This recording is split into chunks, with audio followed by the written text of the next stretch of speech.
later on. So we'll pop these videos up later on. So welcome new joiners. You see Fuquai's here. Oh, Brent's here. That's nice. Siobhan, I already mentioned. Oh, I thought she put a camera on, but hard to see. But Darren's here. Eden's here. That's great. Ishmael's here. Jennifer's here. We said hello to Marcus. Oh, Rupert's here. Hello. Sandeep's here. Another Alex. Richard Bocock. Hello there, Richard. Hello, how are you? Very good, thank you. Good, nice to see Richard. you. So, yeah, Edward, how are you? Yeah, we're good, thank you. How's the farm? Farm's looking beautiful. We've just finished planting our 365 trees and shrubs for this year. Try and do it every year. Very good. I've got a question for you. I was reaching for my cereal earlier on, and Dorset Cereal says, we've proudly planted 38,000 trees. Yeah. And they've been around for like, what, 20 odd years? That doesn't sound that many to me. Am I being a skeptic here? No, that's very sensible, breaking it down into the low sort of number of suppliers. And then you're just thinking, going, well, trees and shrubs. You're just going, well, that's hedge. And then just going, well, that's not very much. I didn't think it sounded much. I'd have thought 1 million was about, something to talk about, really. Not 38,000 over 2 decades. That just sounds like farming to me. It doesn't sound. It's all dressed up to look quite spectacular. 5 per day. Well done, Mark. It's not huge. It's not going to change the world. What does start to change is when you accumulate that and start looking at tons of CO2 that are being absorbed as a result of it. And so, all of our stuff, I haven't quite planted one tree or shrub for every day of my life, but there was a stage when we were quite close to it, and the hedgerows and stuff that we've got on the site probably absorbs about 2 tons of carbon a year.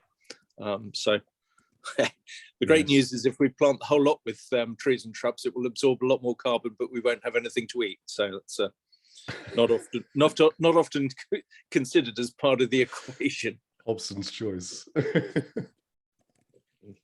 Interesting. Congratulations to you. Sounds like you're far more impressive than Dorset Cereals, and you're not putting it all over your cereal packets either. Well, they've been spending much more important time with some of the other MKAI members contributing to the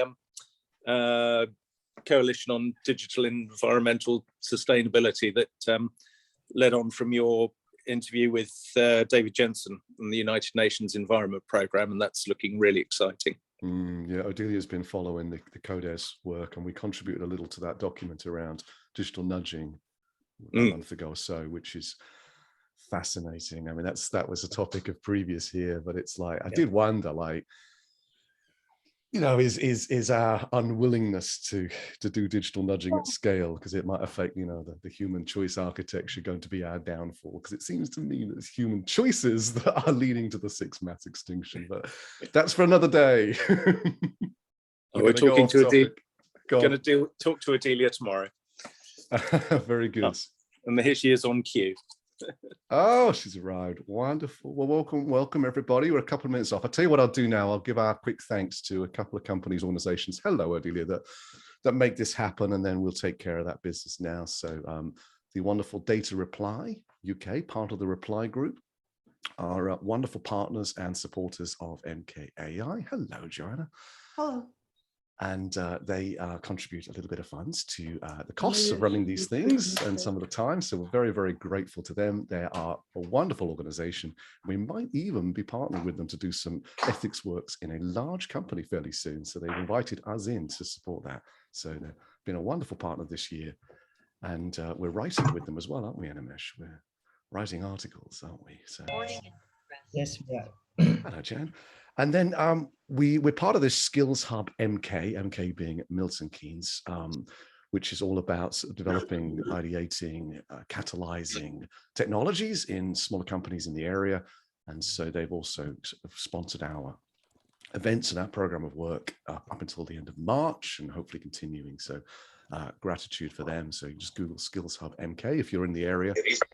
I want to learn more about that. Karen, how nice to see you. Nice headphones. They look very classy. So welcome, Trish, as well. Nice to see you. Okay, so I'm going to get a little bit more organized here and make some co-hosts here from the team. And what we'll do is then we will highlight those of us today that are actively contributing. And since we're all here together, as been proven right now, I could use a little help with manning the mute buttons as well. So if anybody decides to answer a telephone call and leave their mic on. So if I can ask the team to help me highlight today's spotlighted guests, and I will do the same thing at the time, and then we'll get to know who's here today. But also I'll be calling on one or two people as well from today's participants to, hello Sue, hello Jerry, to contribute to this discussion, because this is all about us being here together, rising together, learning together. And it's definitely not a webinar with 4 experts and everybody else. That's not our style, as many people know. So I'm going to start spotlighting, and if anyone can help me with this as well, I'd be much appreciated. Let's find Chris and Cansu. And if anybody wants to speed this up with me, then it's much appreciated. And Animesh and Joanna and Mafunase and Trish. And who have I forgotten? Anybody? Turn this up if you want to listen to culture in AI for 15 or 20 minutes before I have to turn to another call. Thanks, Charles. Okay, so I think we've got everybody on screen. So let's start out by finding out who's with us today, and then we're going to get into this hot topic today and try and make some progress on the understanding of culture. And Joanna, I saw your question in the chat in a moment, and we'll absolutely come to that in just a moment. So today's format, very, very light and loose, and very much learning together. So we will be speaking to this panel, this group, and asking others to step in as well as we debate what we've prepared around the impacts and our implications around culture and AI, and also to see where this conversation goes. So in the order that I see on my screen at the moment, I'll ask our guests to give a probably 30 to 40-second introduction about yourself, and then we'll pick up the conversation. Chris, you are next to me, if I could ask you to go first. Yeah, happy to. Thanks, Richard. Great to be here with everybody. My name's Chris McClean, based in Oakland, California, just outside of the San Francisco Bay. I'm at a company called Avanade. We're a global tech innovator and consulting firm, about 60,000 people worldwide. And my role is a global lead for digital ethics. I'm also, as I mentioned to Richard, about 5-6 months into a PhD at Leeds University, studying risk and trust relationships. Again, great to be here. Yeah, very, very welcome, Chris. Good luck with the PhD. That's such an important topic. Before we move to our next guest, I would say I certainly would encourage, and we always do, conversations in the chat here as well. We've had some incredible chat conversations in the past at these forums, so I'd be so pleased to see that healthy and kind debate going on in the chat. It's an interesting day to be hosting this conversation, as we'll talk about more in a moment. Cansu, you are next on my screen. A short introduction from you, please. Sure. Thank you for having me. I'm Cansu. I am a philosopher by training. I'm the founder and director of AI Ethics Lab. We started in 2017. And now I also joined Northeastern University, the Institute for Experiential AI. I am a research associate professor there, and also the ethics lead for their responsible AI efforts. I'm Turkish. I'm based in Turkey right now, but I should be normally based in the US, in Boston. And since we are talking about culture, I worked and studied in Singapore, Hong Kong, Japan, and Switzerland, just to give you sort of my cultural background. You're very, very welcome. I did my 23andMe DNA test a few years ago, and I'm 99.9% white Northern European. So my family clearly didn't want to go anywhere, did they? Jazel, welcome, my co-host. Thank you.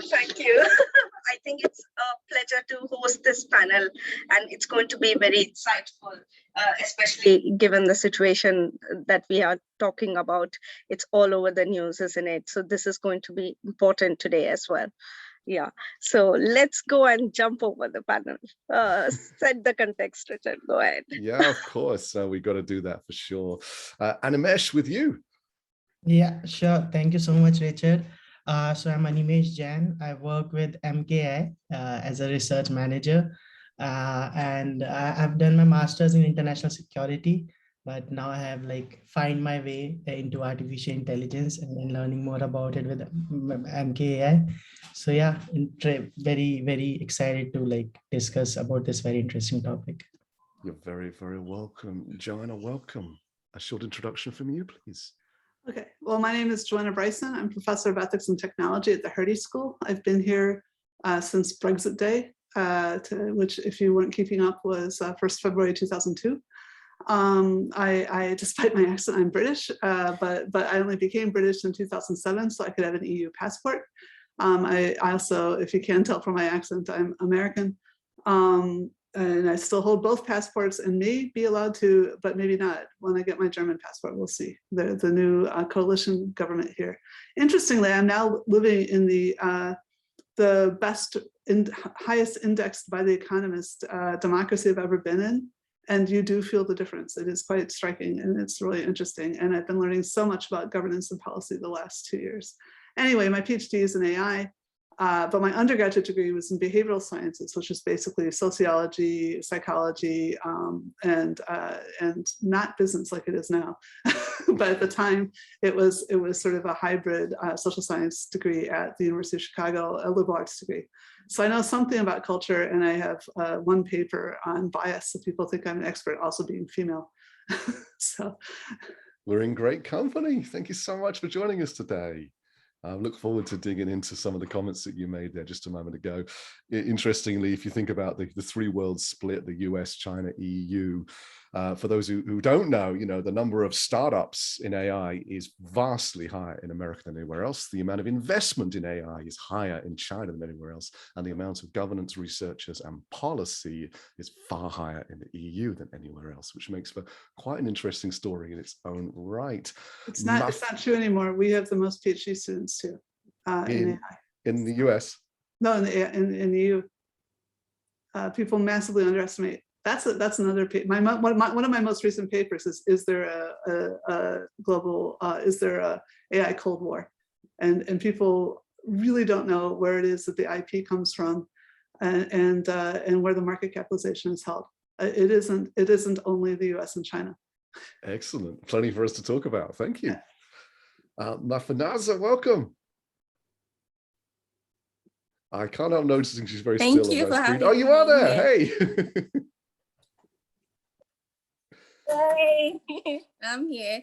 Thank you for having me. My name's Mafunase. I'm from Zambia, which is Central Africa. If you don't know where it is, we have one of the 7 wonders of the world. So I'm the founder and managing director of Southern Africa Institute of Aviation, Science and Technology. Thank you for having me here. You're very welcome. And without Googling, who can write what that wonder of the world is on the chat?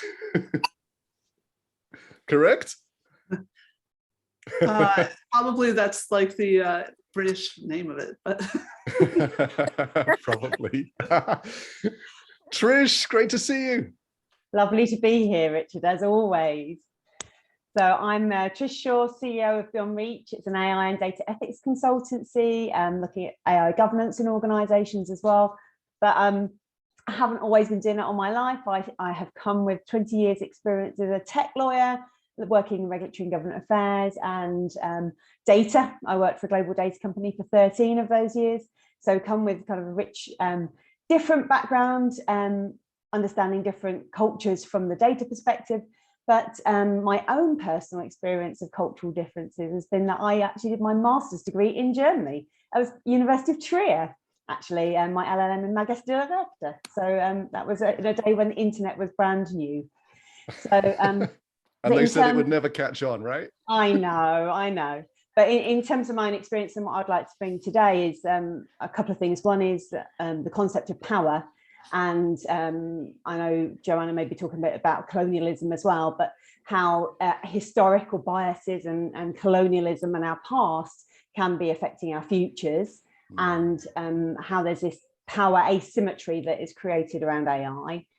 Also that in the kind of bias states, I'm heavily involved with the IEEE in not only their standards making on P7003, which is algorithmic bias, but also on some of the other projects and certification projects, which are going to help build that AI assurance, AI governance ecosystem. And I'm one of 3 maestros in the world currently for certification of IEEE ECPA's projects. So Vienna was one of the flagship ones where we it's declared one of the first trustworthy kind of smart cities because of its AI certification from the IEEE. So I'm excited to be here today. Wow. Well, they say never be the smartest person in the room, but this group makes that very easy for me. So welcome everybody. Vibhav, with you, quick intro from you, and then I'm going to ask you to set the scene a little bit in terms of this word culture today before we dive in. Hi everyone. Thanks, Richard. My name is Vibhav. I am an intellectual property rights lawyer, also an AI and with an interest in AI and data protection based out of India. And I have interest in AI. I'm a head of community at MKAI, and I'm involved in other AI organizations such as For Humanity, and then in the data protection strike to go towards extended reality. It's an honor, pleasure. This is one of the most awaited event every month to be back at the MKAI Inclusive Forum. It's the 3rd Thursday of every month. Had a fun on all of them last year, and great pleasure to be back here. You're very, very welcome. I'll ask you a question just a second. Before I do, we've got just 82, the year I was born, number of participants today. So pop a quick sentence about who you are in the chat, just 1 or 2 sentences. And if you feel like it, why don't you put your LinkedIn URL in there as well so people can find you and connect with you. So we'll get that chat humming, hopefully, with a bit more of an understanding of who's here today. And pop me a DM, so just select my name here in the chat if you have particularly something you want to add, and we'll see if we can't bring you into this conversation somehow. I think the grid maxes out on 9, but then we might have to swap in, swap out a bit, or maybe I could hide for a bit as well, and we can fill the screen. I both get called young and old, Karen, by different people, so that's always interesting. Vibhav, we better have some definition of this word culture. I'm sure we can debate it and change it as we go through, but start for us, kind of how should we think about this? It's a tough term to define culture, and much like all scientific experiments which you say you should try 3 times, I'm going to give 3 shots at it. If you look at culture, one could look at it as characteristics and knowledge of a group of people, which could comprise language, religion, cuisine, social habits, music, and arts. Another way of probably looking at culture, and this comes from the Center for Advanced Research on Language Acquisition from the University of Minnesota, which says shared patterns of behavior, interactions, cognitive constructs, understanding which is learned by socialization. And culture can be seen as the growth of a group identity fostered by social patterns unique to the group. And for people who are in the audience who are part of the MKAI community and are part of our chats, that this one probably definition could resonate with that. One other attempt, and this is by an anthropologist in the UK, and a very simple definition of culture. Culture could be what we believe is right or wrong, what we wear, how we wear it, how we sit at the table, how do we greet our visitors, how we behave with our loved ones, and a million other things. Culture cannot be defined in that sense, but tying it back to artificial intelligence, culture, it's what we identify within it as integral and non-negotiable when we move forward, I think is the element in culture that probably would help in taking this conversation forward. So I hope this gives some broad idea on how we can think of culture. Thank you so very much. I wonder if anybody would like to add to that or argue that before we get into this today, just so that we make sure we're on the same page. Joanna, I see your hand in the air, please. I don't want to argue at all. That was beautiful. I just want to be a geek. So I'll slightly geek out because it might come up later. There's a lot of behavior that we get because we've inherited it. You know, people don't want to talk about that, but the fact is that we have, you know, eyes that only see certain spectra. We have only two hands. You know, there's certain kinds of things that is part of our behavior. So the definition of culture that we tend to use in biological anthropology is it's all the behavior you get from your conspecifics, but not through your genes, right? So it's like literally everything. And the thing that really brought me into culture, which underlay actually the paper I wound up doing that turned into the bias paper, is that it turns out that culture is a public good. So if you're trying to understand why some species use cognition and do all this computation in their own heads, when that gets lost, you die and it's gone. So why would you do that? How does that compete with something that, like, say, evolves really fast because it's microbia, right? It's the only way to make it make sense is if you cooperate and that you're sharing and that there's a bunch of you that helps. So your culture is a public good. And that's a thing that I thought was worth taking time to say. It's literally something you build up. It's non-zero sum. And it's a group of people that it's a means that they've found to grow a society and to improve what they can do and how many people can live in a particular ecosystem through shared knowledge, shared behavior. John, I want to stay with you just for one more moment on that point.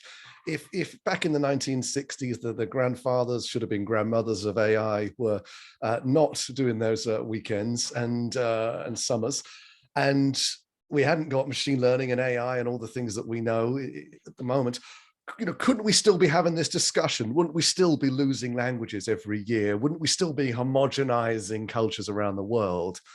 Is AI an accelerator, or is it sort of a separate trigger for this conversation? That's a super interesting question, and we don't actually know what it looks like to have digital technology for a long period.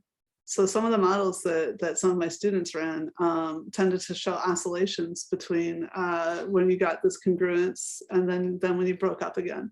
And that was more like models of fashion and things, but I would imagine it'd be similar for culture. So I definitely, you know, it's not just about AI. I would say it's about telegraph, it's about radio, it's about, you know, every form of it's about print, it's about writing. It's about the horse. You know, there was a massive transformation in governance when the horses came through, you know, when people who had the idea to ride on the horses came through, you know. So technology that reduces the cost of distance will change what a society looks like and will change what governance looks like. But as speaking of today's events, we don't only form bigger groups all the time. Sometimes we schism up, so. Thank you so much. Trish, I see your hand is up. I was only going to add, because I think everything that's been said up to now is brilliant and really rich. And I wanted to say the fact that culture can be kind of invisible to us. We can just plod along and not really realize it is around us and that we're impacted by it and we're impacting it. And more often than not, it can only really be identified when certain behaviors or norms are kind of breached. And I think that's what we've been seeing with AI, that AI and the impacts and the outcomes that we've been seeing from it, or the wider digital stratosphere, is impacting on what we see as acceptable or unacceptable in certain cultures. And suffice to say, it helps us to then identify, well, that's a toxic culture, don't want to be part of that. Or this is a really good culture and it makes us flourish and is good for well-being and good for dignity and good for respect, all these really fantastic ethical norms. And I think just to Joanna's point, you know, we have now got to recognize we have a digital culture that's sitting alongside us. And we haven't quite fully mapped it yet. It's constantly evolving and changing. And we're suddenly having to integrate with it, bringing our kind of offline kind of culture into the online, on life, to coin Floridi, and the kind of digital culture that sits around us. And it's at loggerheads. I want to expand on that. I know some people have prepared some opening little addresses today, so I'm very, very keen to hear those, but also just want to kind of just chat briefly to everybody as well before Jazel takes over the gears and the steering wheel and so on. And Cansu, I'm curious about the big questions, the big picture as we start this conversation and narrow down. From your perspective, what are we most concerned about in conversations like that? Is it how AI developments in countries might counteract the sort of the human elements, the traditions and so on, and things that we're calling culture? Or are we more concerned about overseas, other regions of AI and the export of that, the sort of the McDonald's effect of AI? Where are we better having this conversation? So, by the way, speaking of culture, I don't know if you guys can hear the call for prayer in the background right now. I would normally, a little. Yeah, I would normally mute, but I think it's an added benefit right now. So I think when we talk about the culture's effect on AI ethics, on how we think about developing responsible AI, ethical AI around the world, there are two ways of thinking about this. One is not very novel. That is like, what are the values that we are worried about, that we are concerned about, that we want to implement as we develop? And the other one is more specific to AI. What does AI learn as it interacts with us? So for the first one, I'm actually gonna see if I can share my screen and show you this little toolbox that we did a while ago. So this, we've been updating this regularly. It's due for another update for 2022. So you know that there has been a number of AI ethics principles around the world published at certain time, really with rapid speed. Now I think it's slowing down a little, maybe because everybody did publish already something. But you see that there is like on the map, there is of course areas that have been very happening, and areas that are relatively more quiet. We might, again, we might be missing some documents here because we are due for an update for 2022 now. But when we looked at this, we looked at like you can go and see like all these different documents, and we compared them in what they are concerned about. So what we did is we grouped them under 4 headings: autonomy, do no harm, benefit, and justice. And because the reason, let me just first say the reason. Well, the reason was because these are the things that we, in philosophical literature, these are the things that we worry about, that we care about most. So we grouped everything that is related to autonomy under autonomy, and so on and so forth. And what we saw was that when we look at them geographically, people care about the same stuff in terms of these big inherent values. So, like 40% of documents, principles in North America is concerned about justice, 38% is in Europe, and 34% in Asia. So in these inherent values, we don't have much of a difference. But this doesn't mean, of course, there is no difference. There is, so this is not the interesting part, I would say, in some sense, because we had this we had this conversation in other ethics areas, in bioethics, in global health, in all of these things. You have to deal with the question, how do we deal with these, how do we implement ethical policy? How do we do international decisions ethically, and so on? What becomes more specifically different is how we do trade-offs in values. So like when we say, well, how much would you give up for your privacy in terms of cost, for example, or in terms of comfort? How much personalization do you prefer at the expense of privacy? Or how much accountability do you insist on at the expense of bureaucracy? So when we go into these value trade-offs, there are differences. And I think we can see them when we look at our judicial systems, like our laws reflect that usually in some form.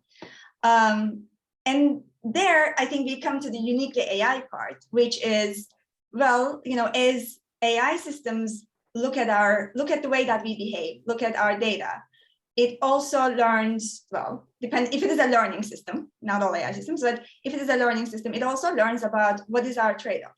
And if we train systems in one culture, then we are probably and use it in another culture, then we are imposing this value trade-off on the other cultures. So I think broad picture, just stepping into the conversation, the way that I think about the initial big picture question, I know that everybody has the different, perspective on this like AI and culture thing, but like stepping in, how do we deal with the McDonald'sization of the AI? I think in some sense, well, there are McDonald's everywhere for a reason, but in another sense, well, there are reasons why there are all these. Thank you so much. Back with you, Cansu. There are McDonald's for a reason. Yeah. Oh, I thought you had an end to your sentence. You couldn't. Oh, sorry. Somebody cut you off. I'm so sorry. We played whack-a-mole with the mute quickly. Sorry, I meant, I said that there is McDonald's for a reason in everywhere, I would say, but there's also reasons why the effect of McDonald's, the reaction to McDonald's changes everywhere. So there are these lower level reactions to it. Okay. We'll come back for more in just a moment, Jain. So Chris, I have a question for you, but you put your hand up, so it might be something you want to add instead of me asking this. Yeah, and it might be the same subject matter, but just hearing what Cansu was saying about these different perspectives from around the world, we did 2 different studies in the past year. One was more of a lit review, and one was more of a quantitative study. So the lit review was looking at 25 papers that did exploratory comparisons between value systems from around the world. So we picked 5 or 6 of the ones that we thought were most interesting. So Western philosophy and Buddhism and Ubuntu and so forth, just to kind of find out where there might be conflicts, where there might be agreements. And we separated the categories of values into how people treat themselves, how they treat others, how they treat society, and then how they treat the environment. And the idea was not to come up with a translation key from one to the next. We're never going to find common ground that is an agreement for each of these different belief or value systems. But the idea is, if you create a framework like that, where you're considering the values of other cultures, other regions that you're dealing with, you should be able to come up with a way to talk to those stakeholders, understand their values, and at least consider them as you're making policy, as you're making standards. We deal with companies around the world, and in many cases, those companies are building solutions that will touch stakeholders all around the world. And if you are building out your system of values on things like fairness and justice and equality from a Western perspective, but you're deploying that system in Asia or Africa or South America, you're going to run into some communication challenges, at least, if not some value conflicts. So that was one study. And we created kind of a system for gathering that information and coming to some sort of consensus. And then the other study that we did was quantitative. We surveyed about 800 business and tech leaders around the world, mainly asking their understanding, their approach, and their concerns related to digital ethics. And I would apply that to AI ethics as well. And the interesting parts for me were where there was a large sort of delineation between what people were concerned about. So a couple examples: in France, for some reason, people were much more likely to be concerned about how their company is doing with respect to creating an environment for good digital ethics, as well as how well the technology was reflecting their corporate values. So for some reason, people in France were more concerned than anywhere else in the world. And I would say that's a good thing. I'm guessing people in France are paying more attention than people in other parts of the world. So they're concerned because they're paying attention. If you're not concerned, that probably means you're not paying enough attention. Whereas we ask questions like, how do you feel about your company's technology's impact on political processes, the political system. In the US, 26%, and in the UK, 29% said this is an irrelevant issue for us. Whereas it's only 8% in Germany said that this is irrelevant. So people in Germany were much more likely to understand that technology can impact politics. That feels like a big discrepancy between the two. And it doesn't necessarily mean, at least for me, that one country is better than the other at this. It's just as you talk to your colleagues, your customers, your partners, and so forth in other parts of the world, just realize they're going to come from a different point of view. They're going to emphasize other things. In the US and Brazil, people were a lot less likely to be concerned about the environmental impact of their technologies, which for me seems like they're not paying enough attention. So when we talk to our colleagues in those areas, we just have to know that we have to emphasize these and maybe do a little bit more education on those issues than we would if we're going to other parts of the world. And how do you make sure that's not just personal or societal priorities at this point in history, Chris? It might be, right? I mean, it's not just ethical issues. People around the world have different priorities in all aspects of their lives, whether it's sports and entertainment, whether it's politics, whether it's business. I think the point for me is that as we're building systems, the systems that we're building will impact people around the world. And so for me, the biggest harms in tech and in AI are being done because there's a discrepancy between the people that are contributing to that tech with data, with effort, the people that are affected by that technology, and the people that are owning, controlling, and profiting from that technology. So as we're thinking, how are we going to affect people around the world? We should be gathering information from all the stakeholders who will be affected, make sure there's representation in the people that are contributing, and then the people that are controlling and profiting from it, really think very carefully about how they maybe share in those profits, maybe share in the risks as well with the people that are building and affected by that tech. Well Can said, I just Chris. jump Yeah, in please. say Yeah. something very quick? So I Take your worked. time. It's fine.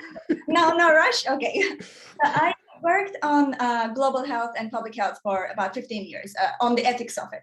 And I think there is a lot that actually we can learn about these methods as well. I agree with everything you say, Chris. And this is also relevant. Like it's in a way, we know some of these methods. Like we know that when we are thinking about, creating new drugs and taking them to a new area, how to prioritize these, how to prioritize health needs, how to talk about these things, and how the miscommunication can literally be deadly and fatal. we have in terms of applied ethics, we do have a lot of resources. I'm not saying we should copy bioethics, because we made a lot of mistakes in bioethics and public health ethics as well. So we should definitely be very careful what we are copying.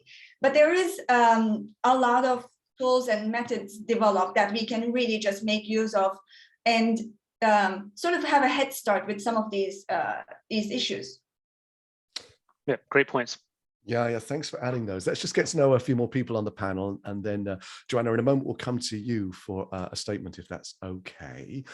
Mafunase, I have a question, and just bat it to somebody else if you don't like it, because I don't want to put you on the spot, but I feel like, we're talking about a number of different aspects here, aren't we? We're talking about culture, we're talking about homogenization, we're talking about human rights and so on. And I'm curious about culture and human rights. Do you see a relationship between the two?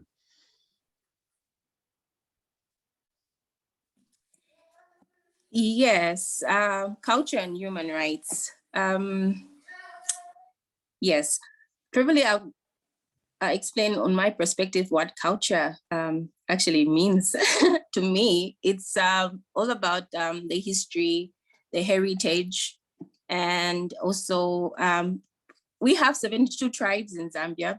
And to me, culture is respect, being able to embrace other people's culture with love, even if you don't know why they do that.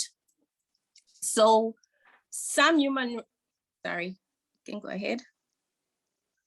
We're with you, it's fine, as you were.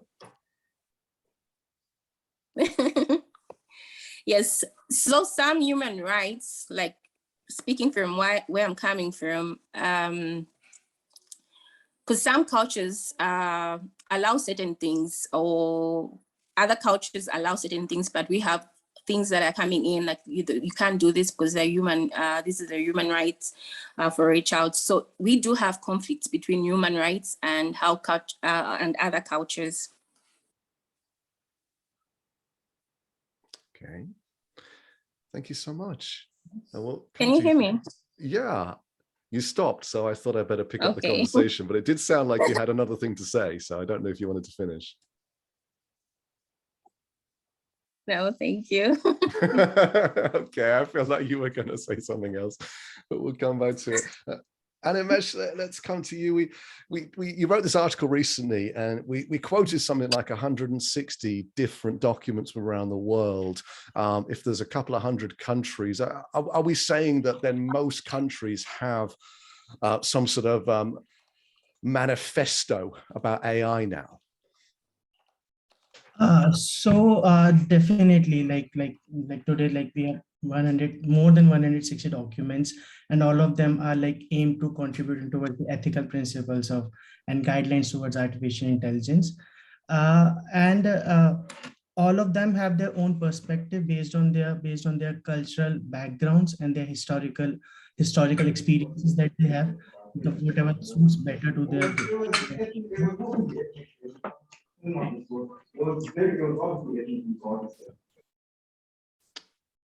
Okay, there we go. Fixed. Yes. As you were. Yeah. So yes, definitely. If we can take an example, if we take a general example between Europe and China, it's an interesting example. In many aspects, some of the Chinese principles seem similar to the European principles. Like both of them talk about privacy, safety, fairness, robustness, transparency in their official documents. However, when we dive deep into these documents, some of these stark cultural differences are clearly visible. Like we can clearly notice them. Like for example, European principle majorly derived from their right-based approach, focusing on individuals, which have originated from the continent's history of enlightenment and revolutions.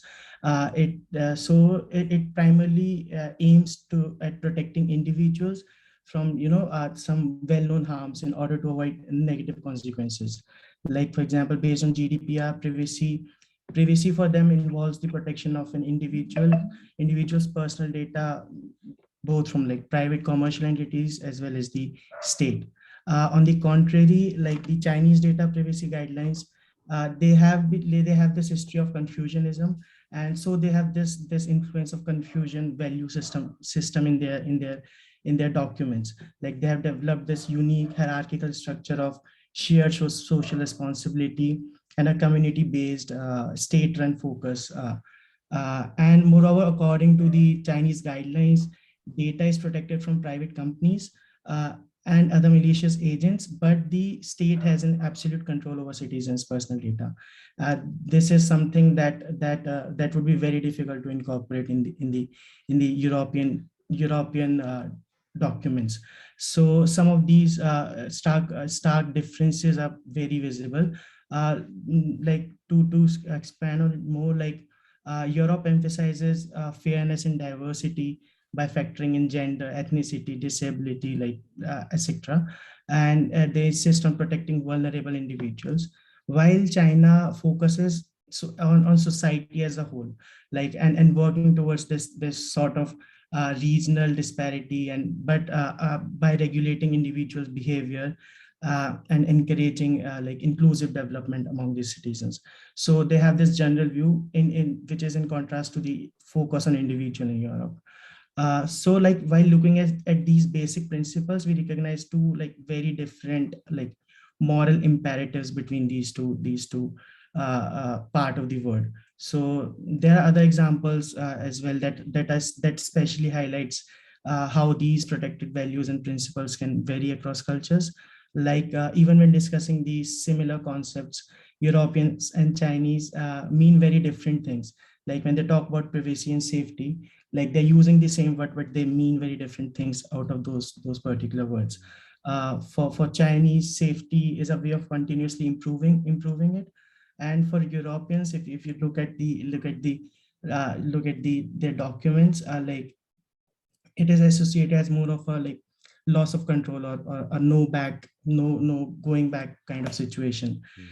So yeah, like while AI is perceived as a force of good in Asian cultures in general, on the other hand, there's this deep-seated fear of like dystopian technological future in Western cultures. Like this represents a gap in the cultural representation of artificial intelligence.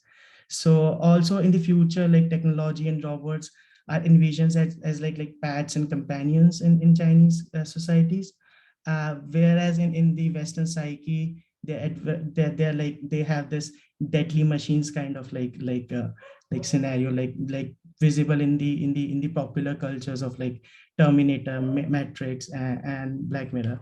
So yeah, these very opposing, not opposing, but yeah, very different because of their own historical culture differences. These very different value systems, like we are very clearly visible. So yeah, definitely. I have to say though, Animesh, that when I was hanging out with Boston Dynamics Spot the dog, courtesy of Buckingham University, and it ran straight at me, it was just scary. I mean, I don't think whether I'm Chinese or English makes a difference. This thing running at me with its pistons and its metal was like, that looks a bit terrifying. Joanna, we'll come to you in just a moment because I see, Jen, so you just put your hand up, but a quick one if that's okay. Yeah, just a very quick one. Can I contest a little bit? Can I disagree a little bit? So I think that this characterization of East as not individualistic, collectivist, just focused on relationships, and West is individualist is not, it's a little too broad.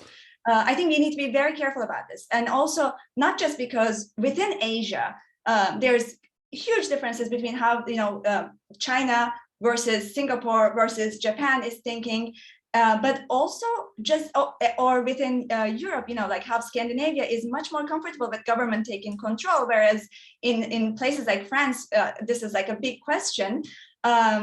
We have to also think about what it really means. Like when I first, I went to Japan when I was a grad student writing on euthanasia, and when I first talked about like freedom, individual decision-making, it sounded really like we had completely different ideas, and that came from the Buddhist and Shinto tradition and so on. But really writing my thesis, going deeper and deeper and like going deeper into this conversation, the difference is just like, well, my freedom includes as an Asian person, well, not even an Asian in general, but like in some version of Japanese culture, my freedom of individual decision-making includes me discussing this with my relatives, but it doesn't mean that my individual decision is not relevant or not valuable or less valuable. So there's definitely some sort of differences, but I don't think the differences are that stark. And also just one little more point, like studying Asian philosophy, comparing Confucius, the tradition of Confucius ethics with Aristotelian, you would be shocked to see how similar their thinking and their values and their relation, all of these are. So I am very worried when people say, oh, it's just so different, Asia and then US things like so different.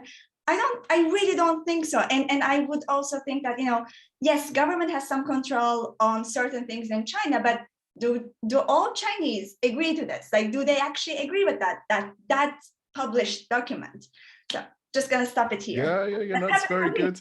I mean, this is our inclusive forum. So I think, perhaps what Animesh was saying, and he can speak for himself, of course, but, is giving some headline examples so that, everybody can kind of see the bigger picture of kind of one stark example. But you're right, you dig into this. And of course, it goes much deeper and much more complex, of course. And we try to balance both sides of it in these forums rather than just going too deep and heavy that we lose some of the people who don't spend their days reflecting on this subject. Jaisal, I see your hand up. So we've got Joanna wanted to ask a question to Mafunase. Renata wanted to make a comment. Jaisal, you have your hand up. So how could I possibly choose with all these wonderful people? So Jaisal, what do you want to say? I just wanted to ask, there was a historic influence that Animesh mentioned from his case study. I was very keen to understand. I think the audience might be interested in this as well. We do see every regions having differences in their culture based on their behavior, the way they have evolved, might have patterns. So can this influence the development of the AI in that region? Because this will be key. How I develop my app, does it depend on the culture that I have come up with? Would that bring a difference? I think definitely like history and culture definitely have impacts on whatever product a society creates. Like it should fit to that society's needs, right? Like if some product is some AI system is made in US which has been fed the data of the United States, and now we bring it back to India and give it to people.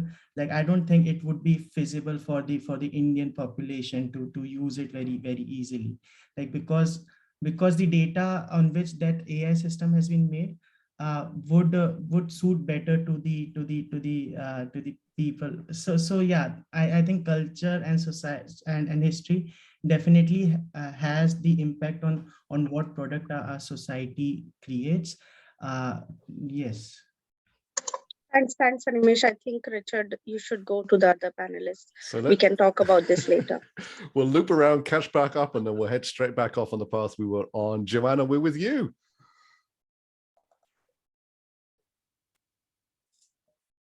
I'm Do you remember your intervention? Oh, no, I do. I just forgot where the mute microphone was. Okay, so I'm on intervention now, and Mafunase and I can talk about the rights thing maybe a little later, or maybe at the end of my intervention, actually. So I wanted to say a few things about, well, I was asked to speak a little bit about colonialism, which may strike people funny since I, as I mentioned, identify as American. When I first came to Britain in 1991, there was a very strong English cultural thread, anti-cocoa colonialism, anti-American, and they thought globalization was identical with cocoa colonialism. And when I said, yeah, globalization is amazing, now you can actually get decent cappuccino and you can have karaoke anywhere in America, and they were shocked that America was being changed by globalization too. But I don't mean to minimize the fact that definitely America has been dominating in aggressive ways and has done a lot of cultural wrongs. And so I don't want to minimize also these questions, which are fundamental questions that we were being asked before. Whoever is the current hegemon, will the digital world spread that and lock us down into it too much? But since I was asked to talk about colonialism specifically, and I know at least one person in the audience has already been messaging me saying, I'm dying to hear you say something about this, who's actually a bigger expert than I am. But I will tell you something that I learned from my colonial history. You know, America is taught that we were colonies, and we were at some point, and we had a revolution because of that. And one of the most fundamental things about colonialism is that is the effort to maintain the dominance structure, that someone is coming in, they're exploiting the region, they may be benefiting the region to some extent, but they aren't allowing equalization. And so I think that's the biggest characteristic to me about colonialism. So if I look out and I'm trying to say, is technology being colonial, then I wouldn't even say that, although I know there are people that feel very strongly about this, but even if it's maintaining present levels of inequality, to me, that's like borderline, right? But if it's increasing inequality, then I would say it's being colonial. There's some kind of extraction happening, and that's bad. One of the problems we're having right now is that all kinds of extraction are happening even within countries. And again, even within the US, there's been massive climate migration and things like that already. So we have, we have, well, all regions. I was just talking to some people about this, about currencies, the special obligations Germany has to the rest of Europe, because the monetary policy makes the German economy continue to be, every currency has that, where you will favor some region that is producing wealth and security for your region, but then that region has to therefore disperse funds out to compensate for that. And when it does that, it has to do that in a non-controlling way. And that's when you're trying to figure out the governing and the equalizing. So I guess to me, and I understand that, I don't want to lose diversity either. And there's so many trade-offs. You don't want to force people to be a part of a minority that they have to sit there and just learn their language that hardly anyone will speak so that they can do dances when people come from the big cities, which unfortunately does describe some cultures' attempt to demonstrate its devotion to maintaining its minorities. So you can't enforce that, but at the same time, you want to create a structure in which that diversity really is strength and that people find ways to treasure. But not only the past, the future, to create new and interesting futures. We wouldn't have all these languages if we didn't keep generating interesting new things. But anyway, coming back to the colonialism, I'll just finish to recap what I said. The main thing I don't want to see, and the main thing I think we can hold up an account on, is saying, are you making it so that the power that is coming in is getting no more powerful relative to the people they've come to, right? So that's the important thing. So fine, they can get more powerful if the people that they are working with are also becoming at least equally more powerful. And I therefore don't mean relative. I mean, like, in terms of, there are absolute measures which are not competitive. For example, infant mortality.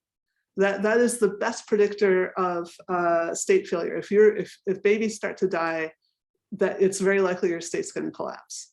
People really care about babies. Is this news, right? But that is a metric that we can all do better on, and we could all see that we could all be getting better on, is if we can keep our children healthy. So I don't think that's the only metric that's non-competitive and sustainable. Sustainable if we make everything else work out. Would you loop educating women in with that, Joanna?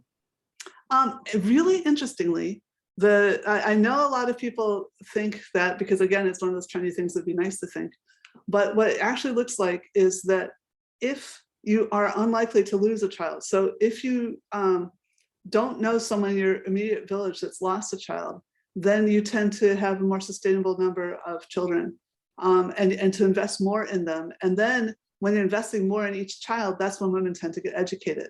So there's a chicken egg thing there.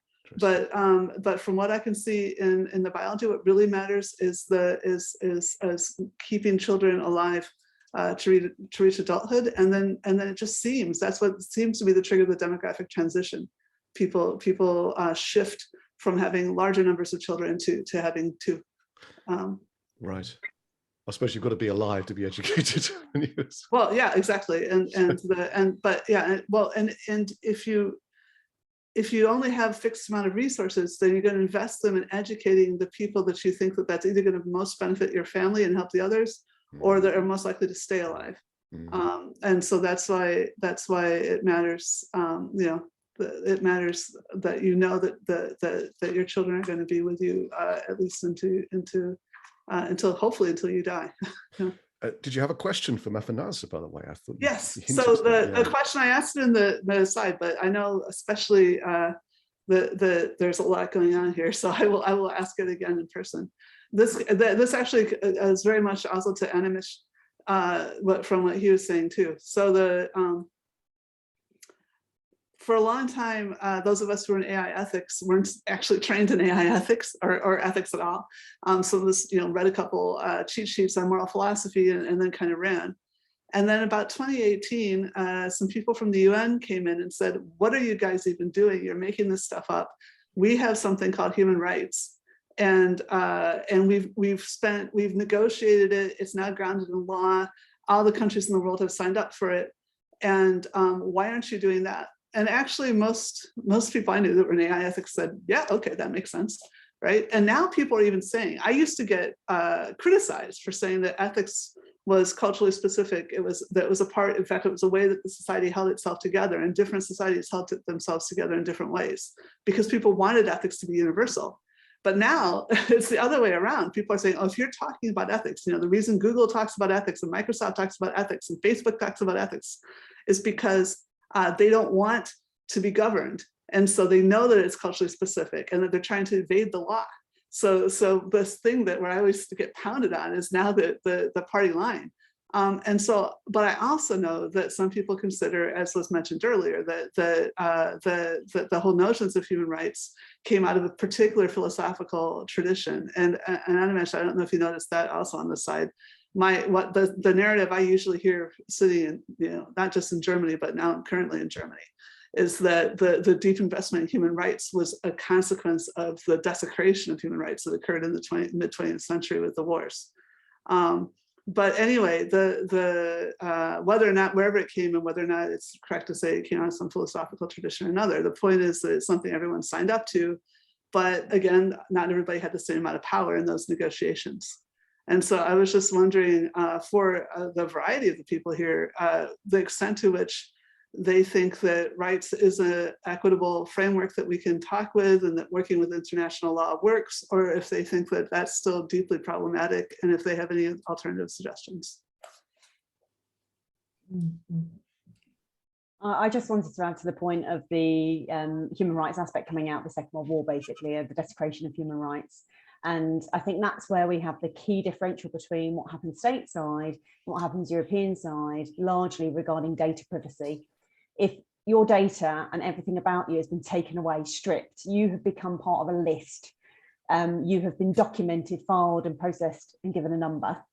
Even that, everything about you has been taken off you, then that suddenly becomes a really important part of why that should be protected. And I think human rights was about what are our most fundamental values that we need to be protecting. I won't go in just now about kind of human rights versus ethics. I actually concur with Joanna. I believe it's a concurrence anyway. I think ethics is much more culturally specific, and there is actually has been, I think it's being less so now, much of a power play that's been going on with larger tech organizations who have been wanting to get out of being regulated. And that's why kind of the ethical frameworks in some quarters have been brought about. And I know, Joanna, you will have had first-hand experience of that with one particular tech platform that decided to have principles and then an ethics committee. But what I wanted to bring about in terms of ethics and human rights and that value really about data is the Maori people. And I've shared in the chat the link to the Maori principles regarding what they coin as sort of data sovereignty. Now, we hear a lot about kind of data sovereignty being a country holding on to and clinging tight to its data or the data of its citizens. You see that to some degree with GDPR, what we'll probably likely see with the EU AI Act as well. And that in order to have your data protections, you have to be kind of resident in a particular location. And then you have localism as well, and the need for databases or data centers to be located in a particular location. Some of that is political. There's lots of motivations to that. Some of that's to do with security and privacy. We've seen that historically with Estonia and its neighboring country, of topic today. Some of it's about economic interest, particularly about the kind of data centers being kept. Sorry, I don't know who that was. Data centers being kept within a particular country, localism. And I think in certain courses in India that there's financial regulation about finance data being kept in India. There's legal requirements in Australia for keeping health data within Australia, like personalized health data. Once it's anonymized, that might be a different story. But I think where the data for the Maoris comes about is really largely about the historic exploitation. And this comes to the power, this comes to the colonialism piece, and comes to the power asymmetries that they've experienced. And if you've been stripped, if you've had your land, your livelihood, your culture, everything about you and your people taken off you, then that historical exploitation will come with you and be deeply ingrained. And I think, and to that degree, then subsequent to that historical exploitation, you could argue there's been an element of surveillance that's then gone over and existed beyond that to those particular people groups. But with the Maori data, that they are just taking a definition that they refer to Maori data as digital or digitizable information or knowledge that is about or from Maori people, their language, cultural resources, and environment.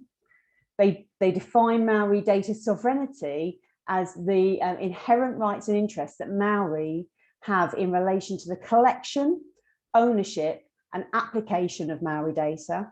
And then they talk about Maori data governance being principles, structures, accountability mechanisms, legal instruments and policies which Maori exercise control over Maori data. And I think this is really interesting. This brings a whole different dimension to one, culture, but two, also how we view data and about how we view personhood and data. And we know that data feeds a lot of AI. You know, I'm not saying every AI is data driven, but majority of it is data driven. And if that is about a person, if that's about a personhood, and if that's deeply embedded from a cultural background as well, that's been brought to this for all number of reasons, whether it's a colonial past or enslavement, all these things, or which I've mentioned before, that I think there's real challenges as to how do you look at that? How do you incorporate that? How do you even start to consider that in the context of AI? And I just wanted to put that in there because we are talking about cultural perspectives. I've got so much more to say, but just so many hands have gone up when you said that. I just want to put the principles of, this is just data sovereignty. This isn't even AI, this is just the data aspect of AI, and they do apply it. But just to think about, I think I've got 6 or 7 principles. It's authority, relationships, obligations, collective benefit, reciprocity, guardianships. It's the 6 principles, and all of these terms we can all affiliate with in some different way or form, and their terms are definitions, but how these are then interpreted is where I feel the cultural overlays come into this. And I think that's quite important, because in the link, if you go through the link that I've put in, you'll see that they delve a little bit deeper into these principles in the Maori principles about what each of those terms mean and how they mean to them. But suffice to say, in the world of AI, this resulted in, I think it was Microsoft, don't quote me on that, setting up a server in Wellington, which had to be consecrated in order to hold Maori data. And that is where we really see cultures rubber hitting the road. Jaisal, with you. And you're on mute. I think Chris has something to add, and then Vibhav has his hand up. So we'll just have all the perspectives, and then we can just go on to the questions of the panel. So Chris, you wanted to add something, yeah? I do, but Cansu is first if you want to go. You can go ahead, Chris. Okay, thanks. Trish, really great comments, really interesting points on sovereignty. So I've been digging into the idea of sovereignty and digital sovereignty in the last few weeks, and just found awesome literature. I posted one comment about Judith Butler's perspective on sovereignty being very tactical. And the way she looks at it is, historically, sovereignty is almost a myth. You have to have an origin myth to say, we are sovereign over this jurisdiction. And governments have been, over the last 20 years, saying, well, if we have infrastructure and data and technology within our borders, we hold sovereignty to how people behave around it. And you can see really potentially a cynical approach to this with US and as well as with China. The way that they're exporting their technology and infrastructure into places like Africa, for example, where African governments and dictators and so forth are seeing, well, maybe China's version of sovereignty is the one that I want to replicate, because that gives me more power over things like surveillance and de-anonymizing citizens as they go online and start to communicate with each other. So really interesting conversations and perspectives on sovereignty there. But what I really liked was, similar to the Maori people that Trish talked about, the indigenous cultures in North America have really valuable and interesting perspectives on sovereignty, even so far as saying, if we're going to be subject to, for example, submitting our data for medical testing, for example, which could be very valuable, we're going to set up a relationship where you are leasing our data, or you are borrowing our data, or you are using it, but we maintain control. We can shut off access. We can shut off rights anytime we want. So they maintain that control. It's a new version of sovereignty that we haven't really seen in the US. And I'll post in the chat, but the other quick perspective that I saw from the indigenous cultures in North America is that the technology space, and even in as much as maybe the metaverse, it's a way to tell the story of an indigenous culture in ways that they couldn't before, right? So they can use technology to say, in the future, here's where we're going as a people. They are adding to this the story of where they came from, where they are, and where they're going in a way to actually take back sovereignty of their own story. They can tell this sort of verbal tradition of where they're going as a people. And I just thought it was very powerful perspective on the benefit of technology from a sovereignty perspective. So I'll post that in the chat here, but very interested in this conversation and happy to continue on with anybody that wants to. Absolutely. Thanks for adding that insight on top of what Trish said. Cansu, you wanted to add something on what Trish said, so would love to hear your thoughts. I was actually going to go back to what Joanna said about human rights and universal ethics being universal or cultural. So if Vibhav has something that's more connected to what Trish said, I think he should go first. No, mine's a more general comment. Please go ahead. Okay, all right. So I was so the human rights and ethics conversation is an interesting one, and I wrote about it before. I think my main problem with sort of pitting them against each other is that human rights is very broad in some sense. Like the Universal Declaration of Human Rights is very broad. It has just 30 articles that has been agreed upon, and they conflict, like any principles framework, they conflict when you have a tough question. So when the conflict happens, what do we have from the human rights framework? And we have a lot of resources, tools, but I think that takes us from this universally agreed upon realm. It does take us to these different nations agreeing on different aspects of the implementation of human rights and putting them into their national agreements. National laws. So we necessarily engage with ethics in some sense when we are dealing with issues that go beyond this like universally agreed upon simple version of the human rights framework. And the question whether ethics is universal or not, that is also something that I find I don't know if there's a yes or no answer, because in some sense I think there's a universal part of ethics in the sense that the values, the core values that we are talking about, like self-determination, however you structure the process of self-determination, whether you come together as a family or as a tribe, but the self-determination of this seems to be universal, or the value of avoiding harm seems to be universal. Some sort of fairness and justice seems to be universal. On the other hand, we don't even have an agreement in Western society about how do these concepts come together? Like, are you a Kantian or are you a utilitarian? You're going to have totally different ways of action depending on which theory you adopt. So in a way, it is definitely not universal in the details of it. And in a way, it seems quite universal to me.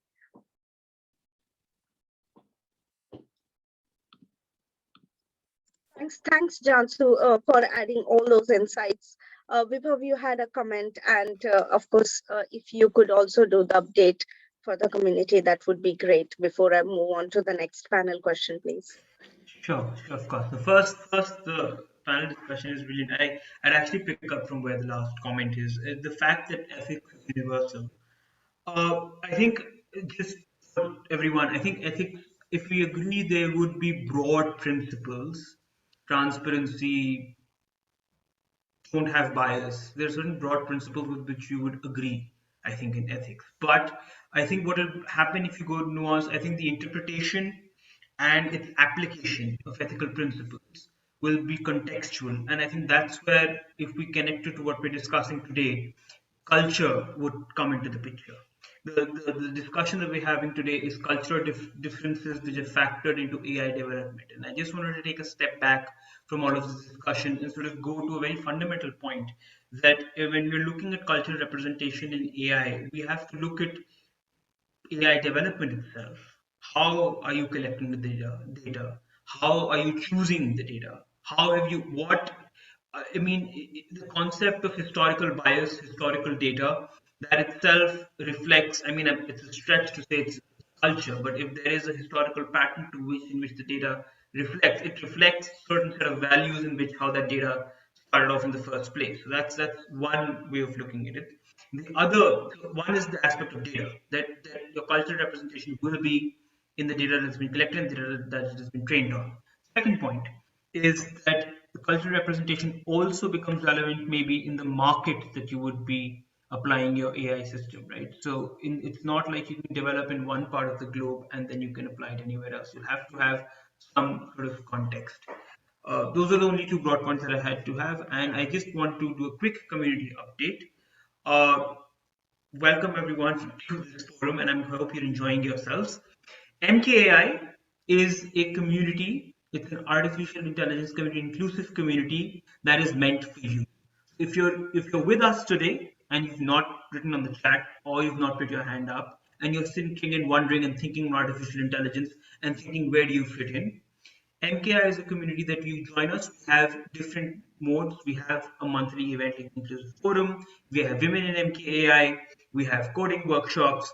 We also have our Telegram group. So we have a Telegram group where you can join us and you can join us in the conversation. It's for you to take your AI journey forward. And let me emphasize this. You do not have to be an expert. An enthusiast is fine. Technical, non-technical background. If you're thinking on AI, come and join us in our journey. In addition to that, in addition to the Telegram group, we also have certain subgroups. One very active subgroup in ours is the environmental MKAI Geo AI group, which is Edward, I think, spoke about it initially. We have Monica and Errol in it as well, which if you have an inclination towards the environment, that's one place you'd like to go to. We also have an AI and law subgroup now, where we're looking at just the law as it is. Karen's on the call, she's co-leading that with us. So broadly speaking, if you're interested in AI and thinking of taking the conversation forward, come join us in the MKAI conversation channels. Thank you, Jason. Thanks so much, Vibhav. I think before I move on to anybody else, Mafunase, we have one question that has come from Cansu, and that is very important from what you have said. You have indicated that human rights and culture, they conflict with each other. And do we have any examples to show this concretely that could add a beautiful insight to this panel? Wow, there's quite a lot of examples, maybe even confusing. There's a certain way, probably I can use my example, the certain way where we are raised up, obviously by probably our grandparents. And now the younger generation know that they have the right of speech, or they can defend themselves. So they're conflicting. There's a conflict between the older generation and the younger generation who know now their rights. We do, for example, maybe I can give an example that is it's an issue right now, is there's certain tribes or certain cultures that still believe a girl, it's not necessary for a girl to get an education because they are meant to raise up children. So those scenarios that are happening, and we do believe that a girl child has to be educated. So we do have those communities that we go in and educate them. So yeah, I hope I've answered. Yeah, unfortunately, that's very familiar and close, actually, being Turkish. So I was just curious what you were referring to. So thank you. Thanks so much. Richard, we would like to hear. Thank you so much. Actually, yeah, I'd love to come back to Mafunase and actually just loop Trish into one question I have, and then I'll be very pleased to rest my voice, actually, Jason, and let you run this panel. But I just wanted to, just while we were doing community updates, thank you so much for coming to me. You can head over to mkai.org. You can see it on my name there, where the email address, the website address, if you want to learn more about what we do. But there's a particular initiative that we're very, very much focused on at the moment that people here might like to get involved in, and that is around the diverse inputs and lived experiences applied to AI risk. So we are building a diverse collective, collecting as many different cultures, nationalities, regions, and people, and diversity into a space. And then we'll be working with that group on education and learning so that we can apply what will be, we hope, currently tens becomes hundreds, then thousands of people onto the AI biases, risks, harms, exclusions, you name it, that can exist both in the, in the financial and health industries where it's very prominent, but also in others as well in terms of recommendation engines that can be subtly just as powerful. So we would love to get more people involved. We're bringing regular cohorts into that, planning to synchronize up with For Humanity in the early stages, also speaking with the Centre for Digital Ethics and Innovation in the UK government as well. So please do let me know. Easiest way to do that, you can DM me here or you can mail me. I'm on the team@mkai.org email address. I have access to that one. So all you need to do is just really send me any message at all, really, just so I've got your email address. Just let me know you're interested in the diverse inputs, and then we'll loop you into the next cohort and you can find out more about that. But I want to come to this question, and it comes a little bit back earlier to this 160 documents. So Mafunase, Trish, just you two particularly, but obviously this might extend beyond that. My sister lives in Tajikistan, and I'm curious what sort of policy or governance document you would want or expect that government to have. I don't believe there's a whole bunch of AI development going on in that particular country. So is this a case of what they want to protect as AI comes in from China, US, who knows what else? So let's say we had a meeting with the governor or the minister for science or technology or something. Mafunase, how does that conversation need to go? What would good look like in an hour's conversation with them? Well, I think the most important, because AI is still in its infancy, probably just a small percentage of people know.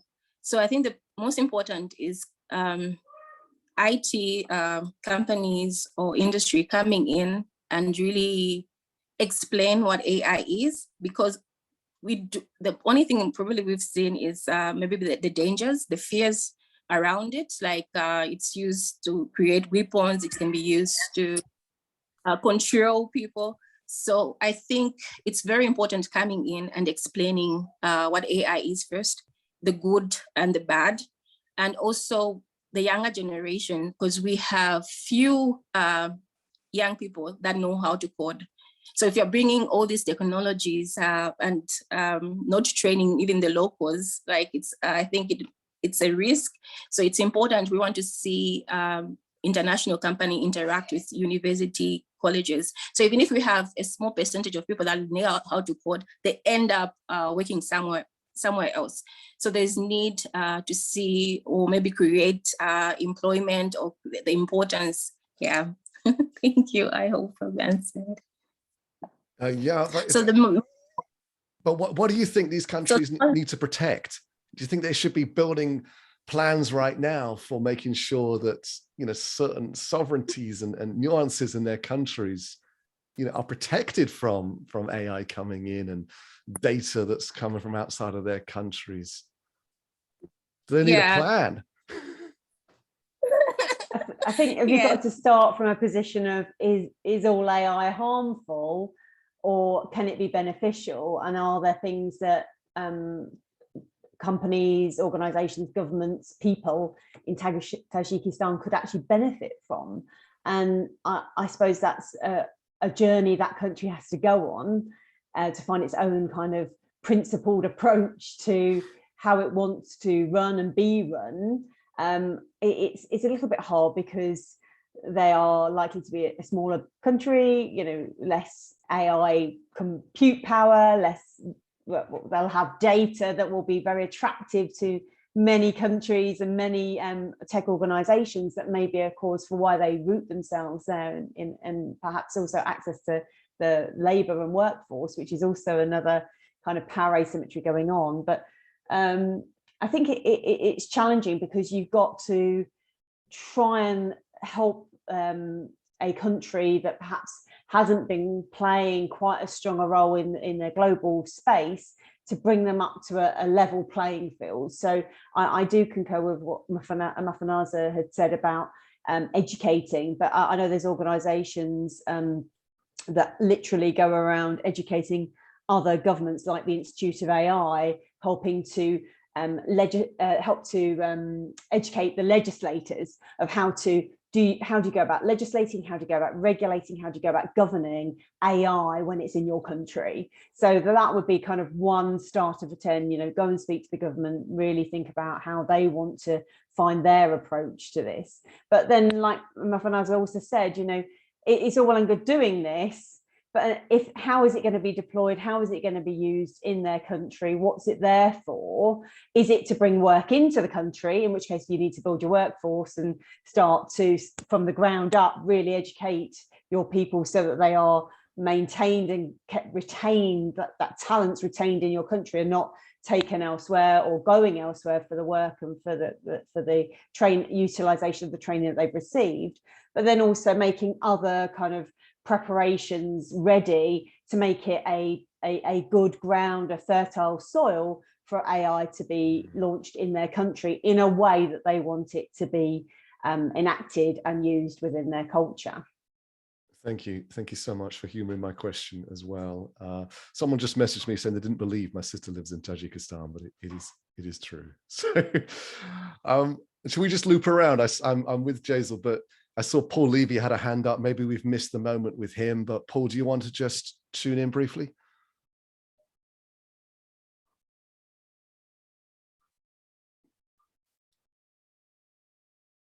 Okay, Paul's on mute, so if he catches that later on. Karen, and then we'll loop back to Jaisal. Yeah, I was going to come straight in after Trish. She and I worked briefly, much more Trish than me, I should add, on some work for Humanity on proportionality. And what Trish was just describing was everything about proportionality, really. It sort of underpins almost every discussion I come to or hear in AI or data, privacy and so on. That tension, the word tension, I like that word, between, for example, let's throw some examples out, get some real examples going. Corporations who want money, they want talent, as Trish has already described. Governments who want power, such as we're seeing perhaps in Russia now, or they want to address crime, or for defense, all of that versus the individual human rights, the identity protection, the data protection. And in relation to what you're all talking about right this moment, and Trish was honing in on with you, Richard, is the ability to deliver that solution, if there is one, or to be able to meet the challenge of the tension by regulation or statute, compliance, guidelines, advisories, whatever you want to call it, protocols. How is that divide going to be met between what some call the global north and global south? And I'm not very happy about that definition. I think we're talking about the rich against the poor, if you like, whether they're poor of resource or poor of finance in the world, as to get that message across and set up the proper protections available. So just a few comments there, bringing in a few things that we've been discussing tonight.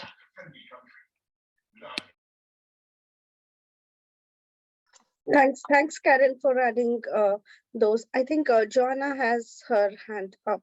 Joanna, if you would like to add your comments. Yeah, I wanted to take this back in another direction. I mean, the last time I intervened, I was trying to ask, I'm so bad with names, Mafunase, about rights, but anyway, she's just gone.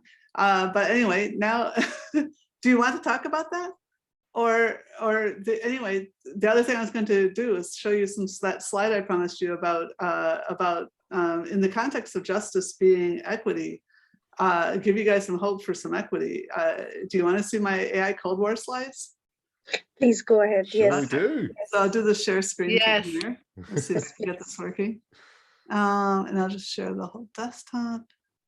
Share. Okay, so you guys will see each other in some kind of infinite regression now. Do you see each other? Do you see my desktop? Yes, we do. Okay, and so let me play this slide. So, and we could go to whole. Okay, do you still see it? Okay, so actually I should have gone back. I don't know if I can. Let's see, I don't remember what my previous slide is on this, but we'll just see if it's there just a second. This is something that people had been saying. They said this is a meme slide that was being presented as to Europe to try to get us to stop regulating AI. And so I don't know, you don't have to look too hard at this to see some real problems. So for example, Samsung, anyone know what country that's from? Not China, it's South Korea. Korea. Yeah, so, but also what even is a platform? And also, have you heard of a thing called antitrust? So there's this problem where you don't want really large companies because they don't not only create inequalities, but they also deaden and political problems, all kinds of political problems, but they also deaden innovation and actually are bad for the economy. So why would you try to compare the strength of different regions by looking only at market capitalization of some random subset of companies, right? So what we did was we decided to make it, so as I said, this is actually some kind of meme slide with all kinds of problems. So what we did was we took a particular year, which is a bit arbitrary, 2019, everybody who'd had at least 2 patents in one of the WIPO databases. Now, again, in this context, I don't have to say how problematic even talking about international patents is. They don't benefit everybody equally. There's all kinds of reasons that companies don't apply for them. Notice Apple. So the y-axis, the up and down axis is the number of patents, and these are both log scales, right? So they're compressed at the bottom, they expand at the bottom, compressed at the top. But anyway, Apple, highly innovative, hardly any patents. They don't play that game. They don't trust anyone. So they play the privacy game. Whereas Google and Microsoft and IBM are up there competing for talent using patents. They give people feedback. They get good engineers that way. So that's one of the things they do besides the different kinds of power you get. Look at what China is doing. China, people think that, oh, they're an autocracy, that they don't have to worry about legitimacy. Yeah, right, tell that to Egypt, right? It may be that the government sort of came back in, but they lost a lot of money and face and all kinds of problems with the challenges they've had. China really, really cares about legitimacy. They really care about challenges to their power. And they seem to have allowed 2 companies to get the leverage of the access to financial markets of large market cap, but they're keeping them right on top of each other. And maybe it's a coincidence. This is one shot, and I've got some master's students who are actually plotting this now across multiple years to see what's really going on. But anyway, another thing I'll point out to you is that the European Union, which does have strong antitrust regulation, well, I shouldn't say European Union. If you look at Europe as a whole, one of the biggest companies, in fact, several of the biggest companies there are Swiss. And we all know what Switzerland is famous for, right? not necessarily, I mean, they're good engineering, but also some other financial things. So in case your eyeballs are not totally calibrated, you can't quite figure out who's doing what. Let me point out that unlike that other diagram, we aren't just taking pictures of like, oh, there's China and America. There's China is red, America is gray, the European economic area, so everybody affected by GDPR, is blue, and the entire rest of the world is yellow. And if you want to add those things up, you'll see that China and the EEA aren't that different from each other. And the entire rest of the world is bigger than they are combined. And on these 2 metrics, which like I said, may be a bit biased as metrics go, America dominates the entire rest of the world. So there is no Cold War. There is no that Europe has to join China, whatever that narrative is about. I'm sorry, join America or else China dominates. But also look at the 40% of the world nobody was talking about. I mean, I don't mean 40%, it's much more than that in terms of people. It's 40% of global GDP. So the amount of IP and the amount of market capitalization more or less follows the extent of GDP, except in the US. The US actually, in terms of global GDP, is no longer that much bigger than China or Europe. In fact, I might have slides on that too, but I don't want to take too long a turn. Oh, yes, I do. Okay, this is so weird. So when we were writing this paper, and you can get that other paper online, I'll put up the link for it. it was like 20, like China was like 18% GDP. The US was 22 and Europe was 21 or something. But then you get this thing from the World Bank and it looks like Europe has some weird issue, right? But then you go to the European Central Bank. And I think this is probably the most realistic one. This is how it's been changing, right? And don't forget, this is the UK, it's been broken out down there. I don't know if you've got, I've got my slides kind of covering it, but anyway, if you guys can see that. So even the stats we see seem to be getting manipulated somehow here. So I'll cut out now out of the talk and I will put that paper thing up. But these two graphs, just you have to Google them yourselves. That's not in the paper.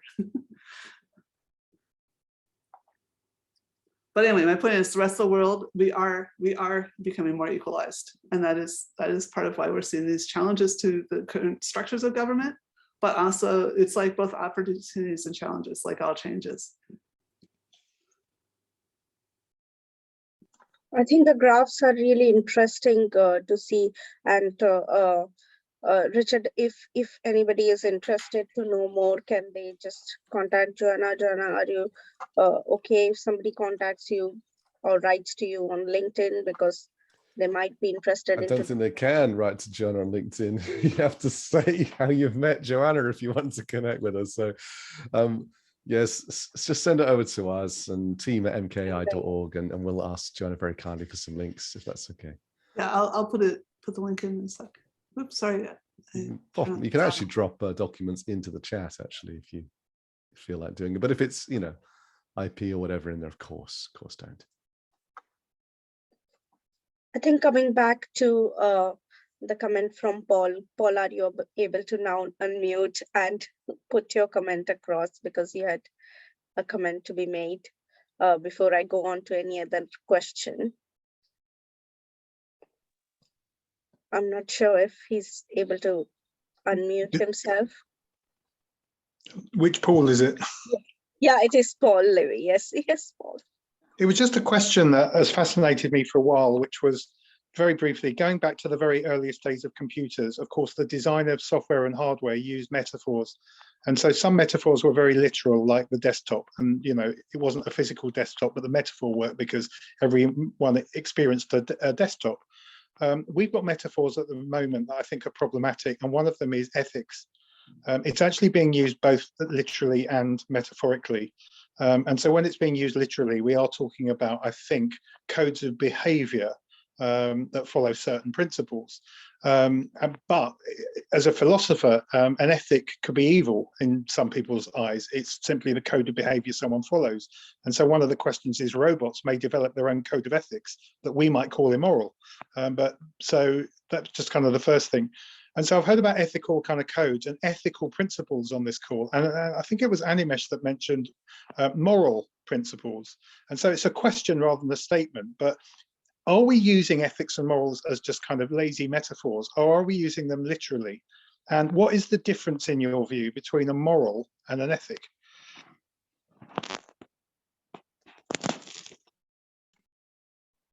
Animesh, would you like to add your thoughts on this one? And Patricia's just managing the barking dog. Paul, was that question aimed at somebody particularly, or are you throwing it over the fence? Well, it's been aimed at me mostly, so I was hoping somebody could take the fire.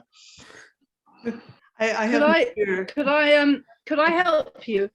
I've just literally, Paul, the English word ethics is derived from the ancient Greek word ethikos, meaning relating to one's character, which in itself comes from the root word ethos, meaning character, moral nature. So can I pitch in then as ethicist? Yes.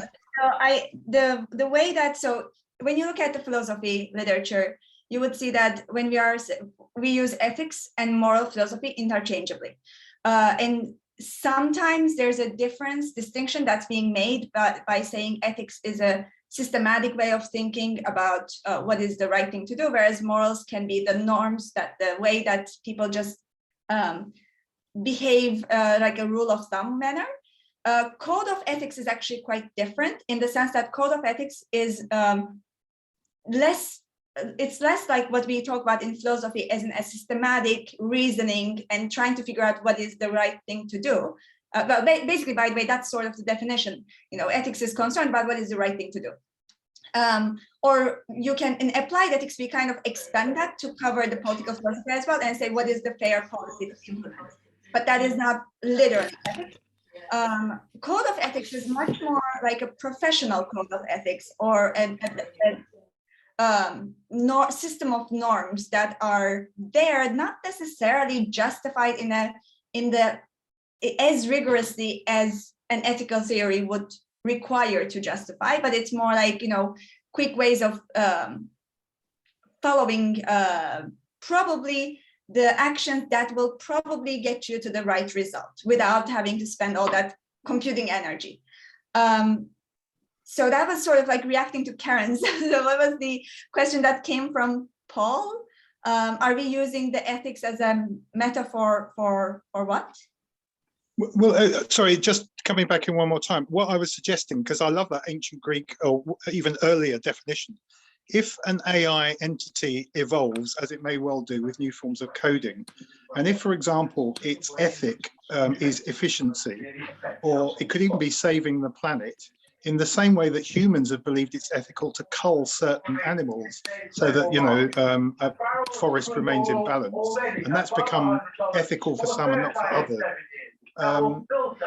The robot may just be acting according to its ethical nature by wiping out human beings because it decides they're inefficient, and it will be able to evolve its own code. So ethics are relative at the moment in relation to how AI develops. I think that's different from moral principles, which have been largely interpreted by human beings with their current character. And so I don't think it's as clear as people think, but the question I still had is, at the moment, we are using them interchangeably. Is that good? Because I think even in this conversation, we've had, is it the right thing to do? Does that mean it's the ethical thing to do? Or could something be interpreted by us as the morally good thing to do, but that's not the same as the right thing to do? So I think this is getting a little bit too confusing. What is the right thing? So ethics and morality are both concerned about what is the right thing to do. We can then debate what is the right thing to do, is the right thing to do like maximizing the good in the world, or is the right thing to do so like you could go utilitarian, you could go Kantian, you could say like it is about ensuring that individual autonomy is protected, and so on and so forth. But ethics itself is not the word doesn't actually, the way that it is evolved in philosophy, let's say, over the 2000 years, it is about what is the right sort of behavior, action. So when we take it to AI, of course, AI will have if AI becomes a moral agent and starts thinking about what is the right behavior, what is the right action, then it can have its own theory of morality, theory of ethics, and theory of justice, by the way, relating to the masses, not just ethics is usually between two people. So when we take it there, we are talking about not a human. There is this conversation in ethics also, like history of ethics, how the Kantian ethics brought human into the center. Of course, all of our ethical theories are coming from our human perspective, and it's about human action. So AI can plausibly and reasonably have an ethical theory, but that would still be about what is the right thing to do. It's just that the right thing will be different, can be different, not will be different, but can be different, can include other agents, can rank who matters in a different way, can rank what matters in a different way. Currently, we are ranking humans as what matters most in most of our ethical engagement. AI can have a different opinion about this and can legitimately have that opinion if it becomes a moral agent.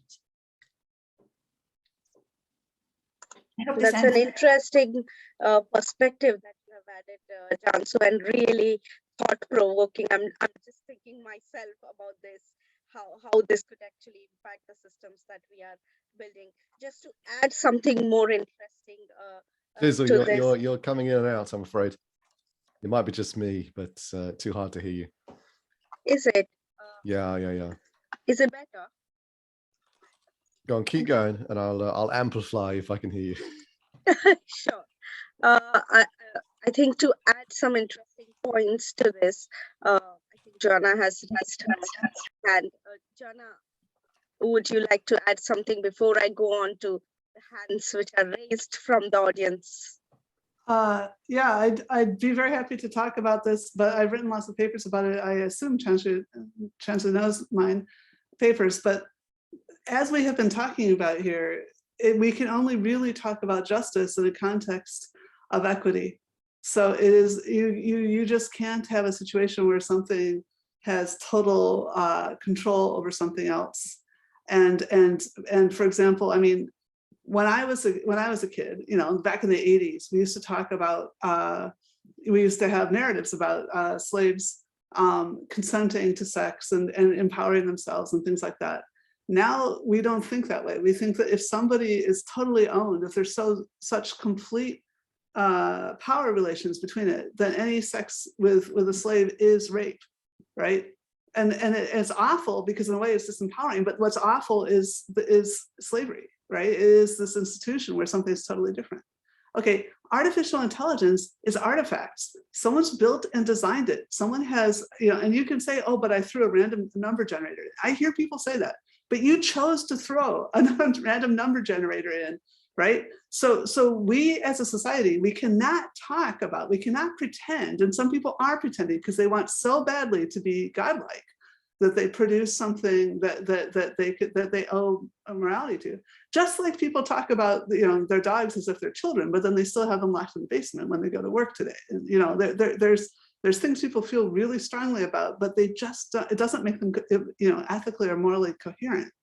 So I could imagine that there was a context where you know, some kind of totally synthetic organism, whatever, that we built, you know, that we built somehow mechanical beings that were completely sustainable and then coordinated their own society. And I would say, okay, within that, they would be moral agents to each other. All right. But I don't think we can build something. I don't think it's very likely that we're going to have artifacts that are actually, you know, fully artifactual that would be anywhere likely to be sustainable. We're having enough trouble with sustainability with biology, which has evolved to be sustainable. So I think we're much more likely to kind of come around the other direction and have this issue where we are hacking biology so much that we're starting to have this kind of relationship to other humans and to other animals. Well, we already have some issues with this with respect to other humans, actually. Unfortunately, there are still people in some contexts who are owned, but also with respect to animals, of course. But anyway, I think that we are not going to just suddenly have robots or pro software that are going to run around and be the moral agents, even for themselves. But we need to recognize what this says in terms of power dynamics. We've got to understand that this desire to build something and to design it, to have a best friend or a partner that you can turn off and on. And there are people, literally people marrying avatars now, you know, but there's also people that have domestic abuse, right? But I'm sorry, I feel quite strongly about that, you know, domestic abuse is wrong and power dynamics matter. Can I just add one more thing? So to what Joanna said, I think that from the philosophy literature, yeah, like in order to talk about anything about moral agency, there is so many components that need to be in place that is not nowhere near in AI at the moment. So like consciousness is one potential, like for now, the way that we talk about moral agents, well, it has to have consciousness. And the question of consciousness is like whole can of worms that we don't even want to go into. But we cannot just assume the fact that it acts in a certain way definitely does not make it a moral agent. So I also want to be clear about that from the philosophy perspective as well. Chris, thanks so much. Are you being polite, Chris? Are you letting others speak? We haven't heard anything from you for a while. What's on your mind? Yeah, I mean, I'm learning along with everybody else, but I think it's a fascinating conversation. I will just say I did post in the chat that you know, this idea of trying to impart our values in technology, a lot of people that maybe are not part of this on a day-to-day basis, or maybe haven't read the philosophical literature, they talk a lot about in terms of removing bias, decreasing bias to make things more fair. And I would argue that there is no technology in the world that does not have bias in it. The example I used in the chat was The moment we decided to create a hammer, we decided that it's important to make our percussive power greater. And in order to do so, we will cut down a tree, we will extract minerals from the earth, whatever it takes to make our percussive strength a little bit more. So in the same way, when we make AI, when we make databases, when we make cloud systems, we are imparting values where we're extracting minerals and other materials. We are putting people at work or to work. We are building these systems. And just one more aspect of that, I think Vibhav, we were talking about whether or not to start a discussion of technology, AI or other technology, with a risk index. And the reason I was saying talk about an impact index first is because we want to think about the impact technology will have before we even start building it. We want to think about the potential negatives and the potential positives. A hammer can be used to kill, or it can be used to build a house, right? So when we think about, should we move into remote villages and parts of the world and bring to them infrastructure and data capabilities and databases and AI analytics and so forth, we should think about, why are we doing that? Are we doing that so we can help bring people out of poverty, give them access to better healthcare and education, and that's a positive impact? Or when we bring it in, are we extracting minerals? Are we making poor parts of the world even poorer? Are we doing more environmental damage? But we think about impacts first. How will this impact people's health, their financial opportunity, their access to education, their personal agency? All of those impacts will be considerations in any technology that we build. And then we can decide, here are the risks, here are the potential harms. How do we move those potential harms up so that when we impact health, it's a positive impact. When we impact education, it's a positive impact. So we're imparting those human values into anything we build. We're thinking about risks, but we're also hopefully thinking about all the positive aspects too. And that's when we decide whether or not it's even worth it to bring that technology to bear. Thank you so much. I'm so glad I asked you what was on your mind. Time check here. It's 6:45 in the UK, so we're running 15 minutes to the end. So we've probably got time for one more question. And Jason, I think we did have one, didn't we, from the audience?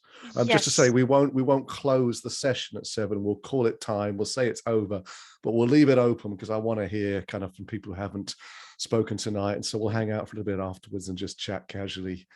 Jason, with you. Absolutely. Hema, if you are there in the audience, you had raised your hand, and if you would want to ask your question.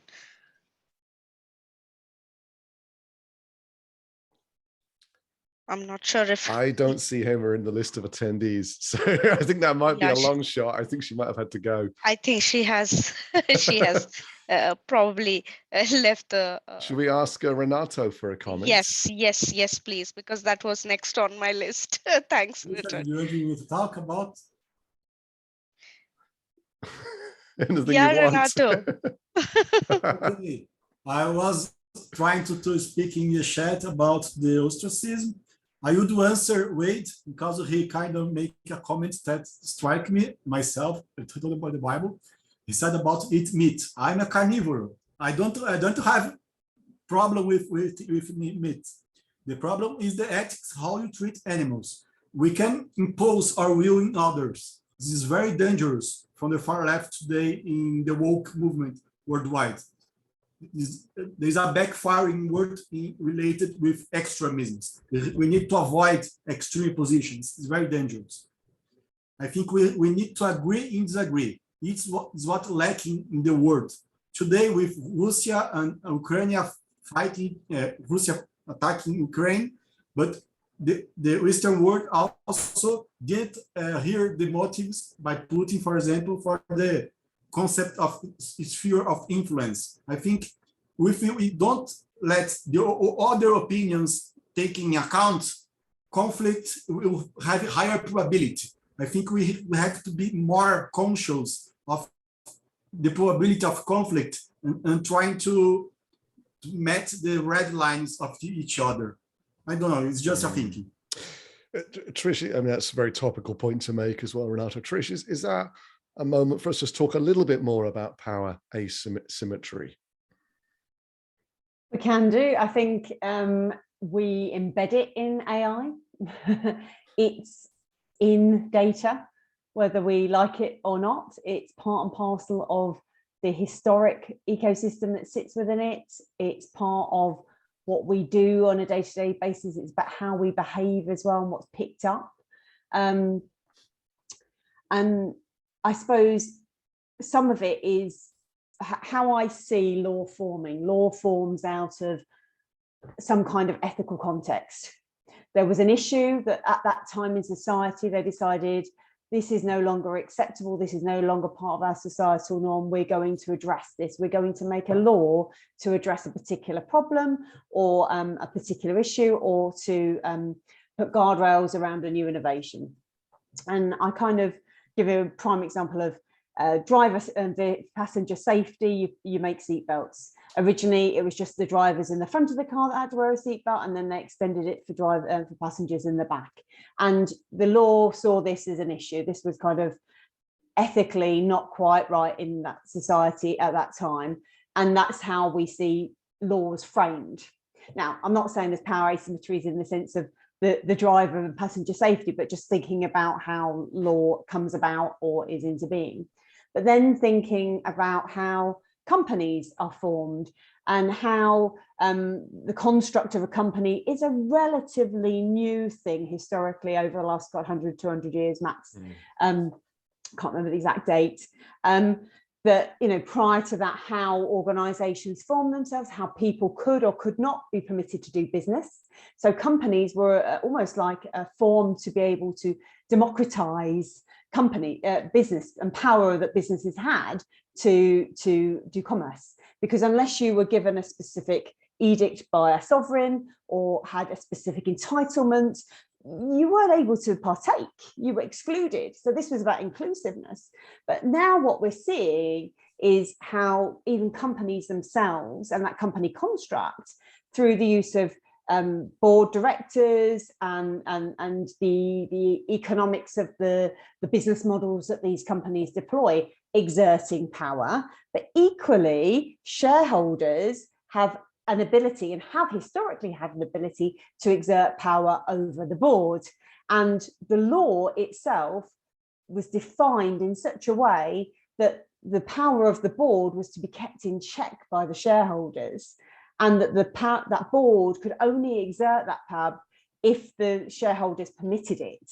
And it was kind of like, right, and then so you hear about this, well, I've got to maximize my shareholders' money, you know, that's the excuse we hear today, you know, like, I'm doing this so I can give my shareholders the best possible dividend.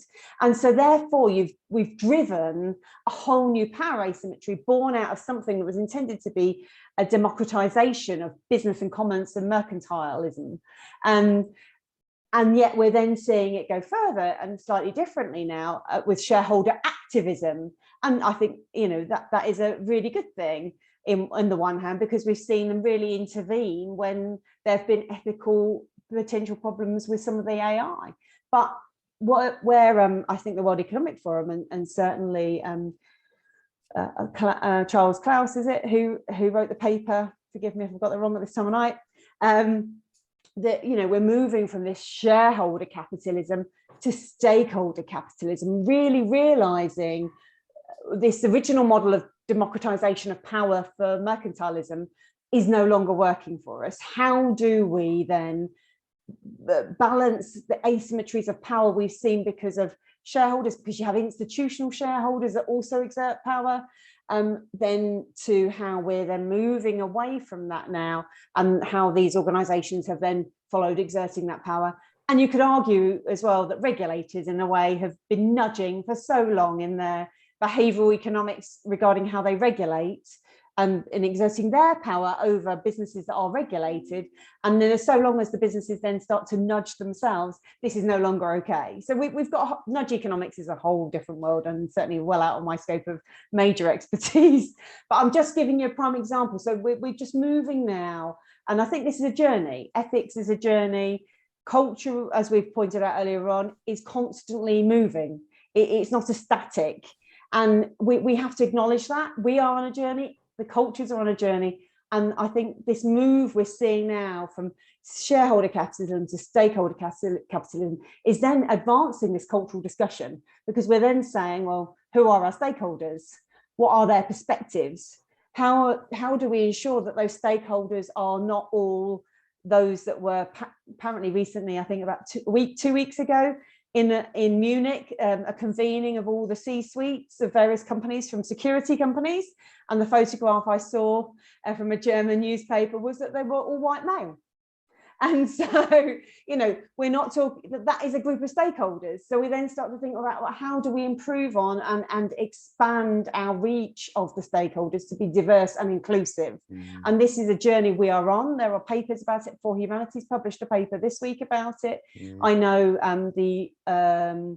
the AI Public-Private Forum from the Bank of England last week published its paper about getting diverse and inclusive perspectives in AI governance for the financial services sector. So we're on a journey, and this is about not just bringing different ethnicities into the room and different genders into them, but this is about different cultures. And there are divisions of culture, not just in one jurisdiction, but across within a jurisdiction. I live in the Midlands, well, East Midlands, to distinguish it, Sherwood Forest of Robin Hood fame in the United Kingdom, or England, if you want to prefer it, because depending on which audience I'm talking to.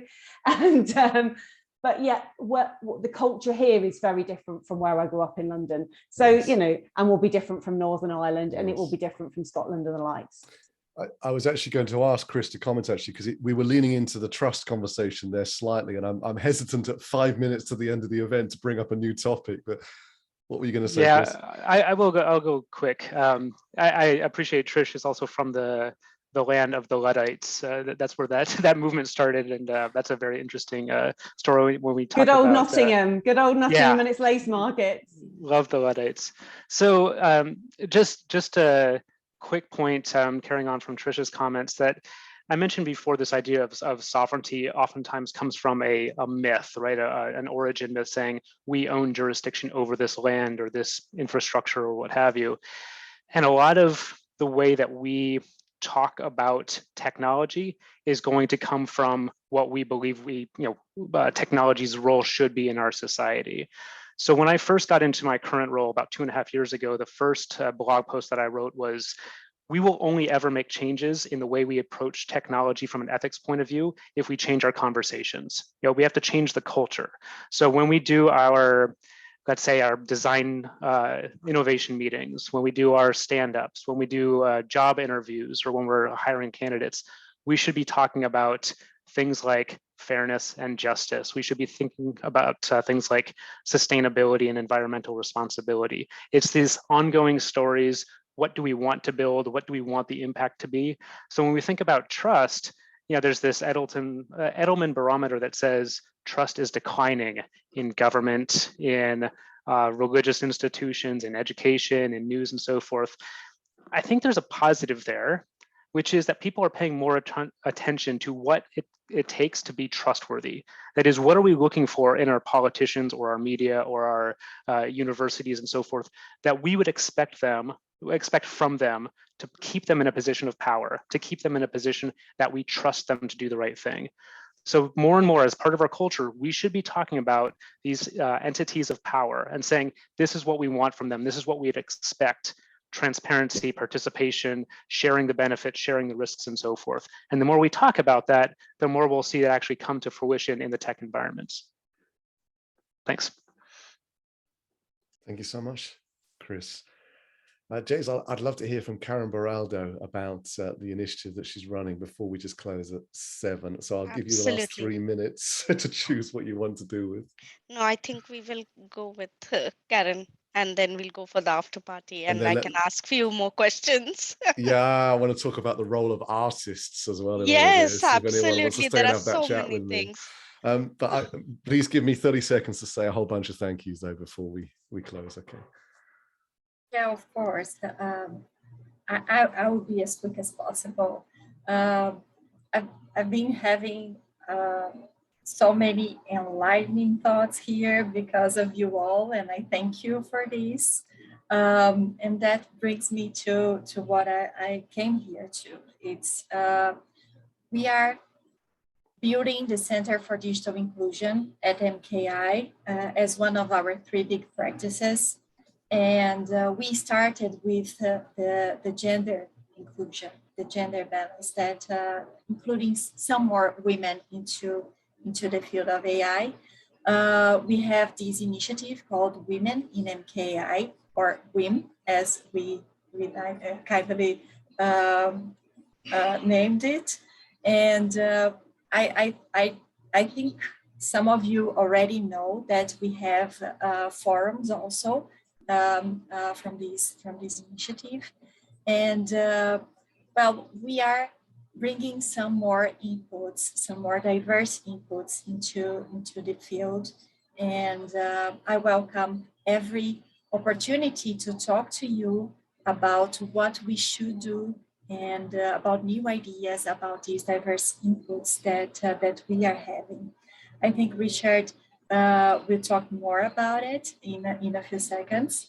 But yes, I wanted to say thank you for all these wonderful inputs that you did today on this event, and invite you to join us and be part of the Center for Digital Inclusion. Thank you. Yeah, you can look Karen up on LinkedIn, or again, just message team@mkai.org. Anything you want to talk about this Center for Digital Inclusion, the women's events, the diverse inputs, the community, just get in touch. We'd love to hear from you. I can't believe it. At about 25 minutes past 5 UK time, I thought there is no way we can have this discussion in 2 hours. This is a 2-day discussion. So the fact that we've sort of come to a natural pause at 7 o'clock, I think is borderline remarkable. But in the last 30 seconds, I'll just use it to say some thank yous. We will hang out some more and we will talk some more on this, but feel free to take this as the end of the event, get back to work, go and have your evening, go and get to bed, whatever it is. Do not feel that you need to stay for the chat afterwards. We do start and finish on time, and that is on purpose. So in only the order that you're on my screen, no other balance to this. But Chris, thank you so very much today. Really appreciate your time. Cansu, thank you so much for everything you've brought to this. Animesh, thank you too. I hope you've got time to hang out. I've got more things I want to ask you too. Animesh done a really great article about culture that we're looking in AI, which we're looking to get more inputs on. So we'll be sharing that on the email list as well. Joanna, how can we ever thank you so much contribution tonight on the chat and here as well on the slides that you prepared as well. I'm running out of breath. Mafunase, thank you so much for coming into this chat as well and bringing some of the perspectives that you have. I know that you're not an AI expert, and I know that you weren't sure whether you should come onto this, but thank you so much for being here, and let's keep talking. Trish, thank you so very much. You're an intellectual powerhouse. You'll shake your head. I'll nod my head, the usual thing. Thank you so much for coming here. And Vibhav as well for your contributions and joining the panel. And of course, updating us on the community. Finally, Jaisal, thank you so much for co-piloting this with me. I couldn't do this without you, and probably it's more your gig than mine these days, to be honest anyway. And you've done so much in preparing this and planning it as well. And finally, Jerry as well. Jerry actually was the instigator for this event. He's really taken a much more leadership role recently in MKAI, of which we're hugely grateful. He's been going around getting testimonials for us. And I know a lot of the speakers here are here because Jerry was the one that reached out to you in the first place. So thank you. And of course, thank you so much. I can't explain the joy it brings me when I look through the participant list and see so many cool people that we know and so many new people. And I think, oh my goodness, I cannot believe this person's here today. They're like world famous. Then they're just sitting in our audience. How can this be? So imposter syndrome there. And you know who you are. You know what I'm talking about as you look through that list. Real influencers in our industry. So thank you for hanging out with us, spending time with us. We will close officially 2 minutes past. I apologize to 120 seconds over. Thank you so very much again. I've learned so much. I feel so blessed to be in your company. We'll take a 10-second pause and just whatever, and then we'll jump back in and start talking again. Thank you so much. Thank you. Really, this has been really a great panel discussion. I really think, Richard, it's a 2-day discussion, not a 2-hour discussion. Thank you. So who's staying? Who's staying? Let's we need to remove all spotlights. There we go. Did the transcript work today, by the way? Anybody play around with that? I switched it on for we had live transcription today. I don't know if anybody had it on their screen. Yeah, it was on, but I couldn't see it. Oh wow, okay. I've partitioned my screen, so I've got the whole transcript of the conversation that I can scroll through and back on my right. It's a relatively new feature from Zoom, and it's seems to be quite cool. Bothering me a little, so I just turned it off. Yeah, you're starting to take up a lot of real estate, but anyway. So, yeah. I say, should I ask that question then? What's the role of artists in these cultural conversations? Who's got an opinion on that?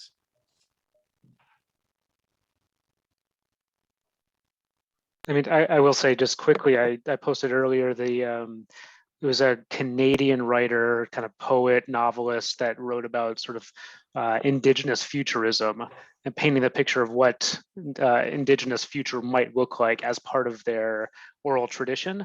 And the way they talked about it was they were almost creating memories.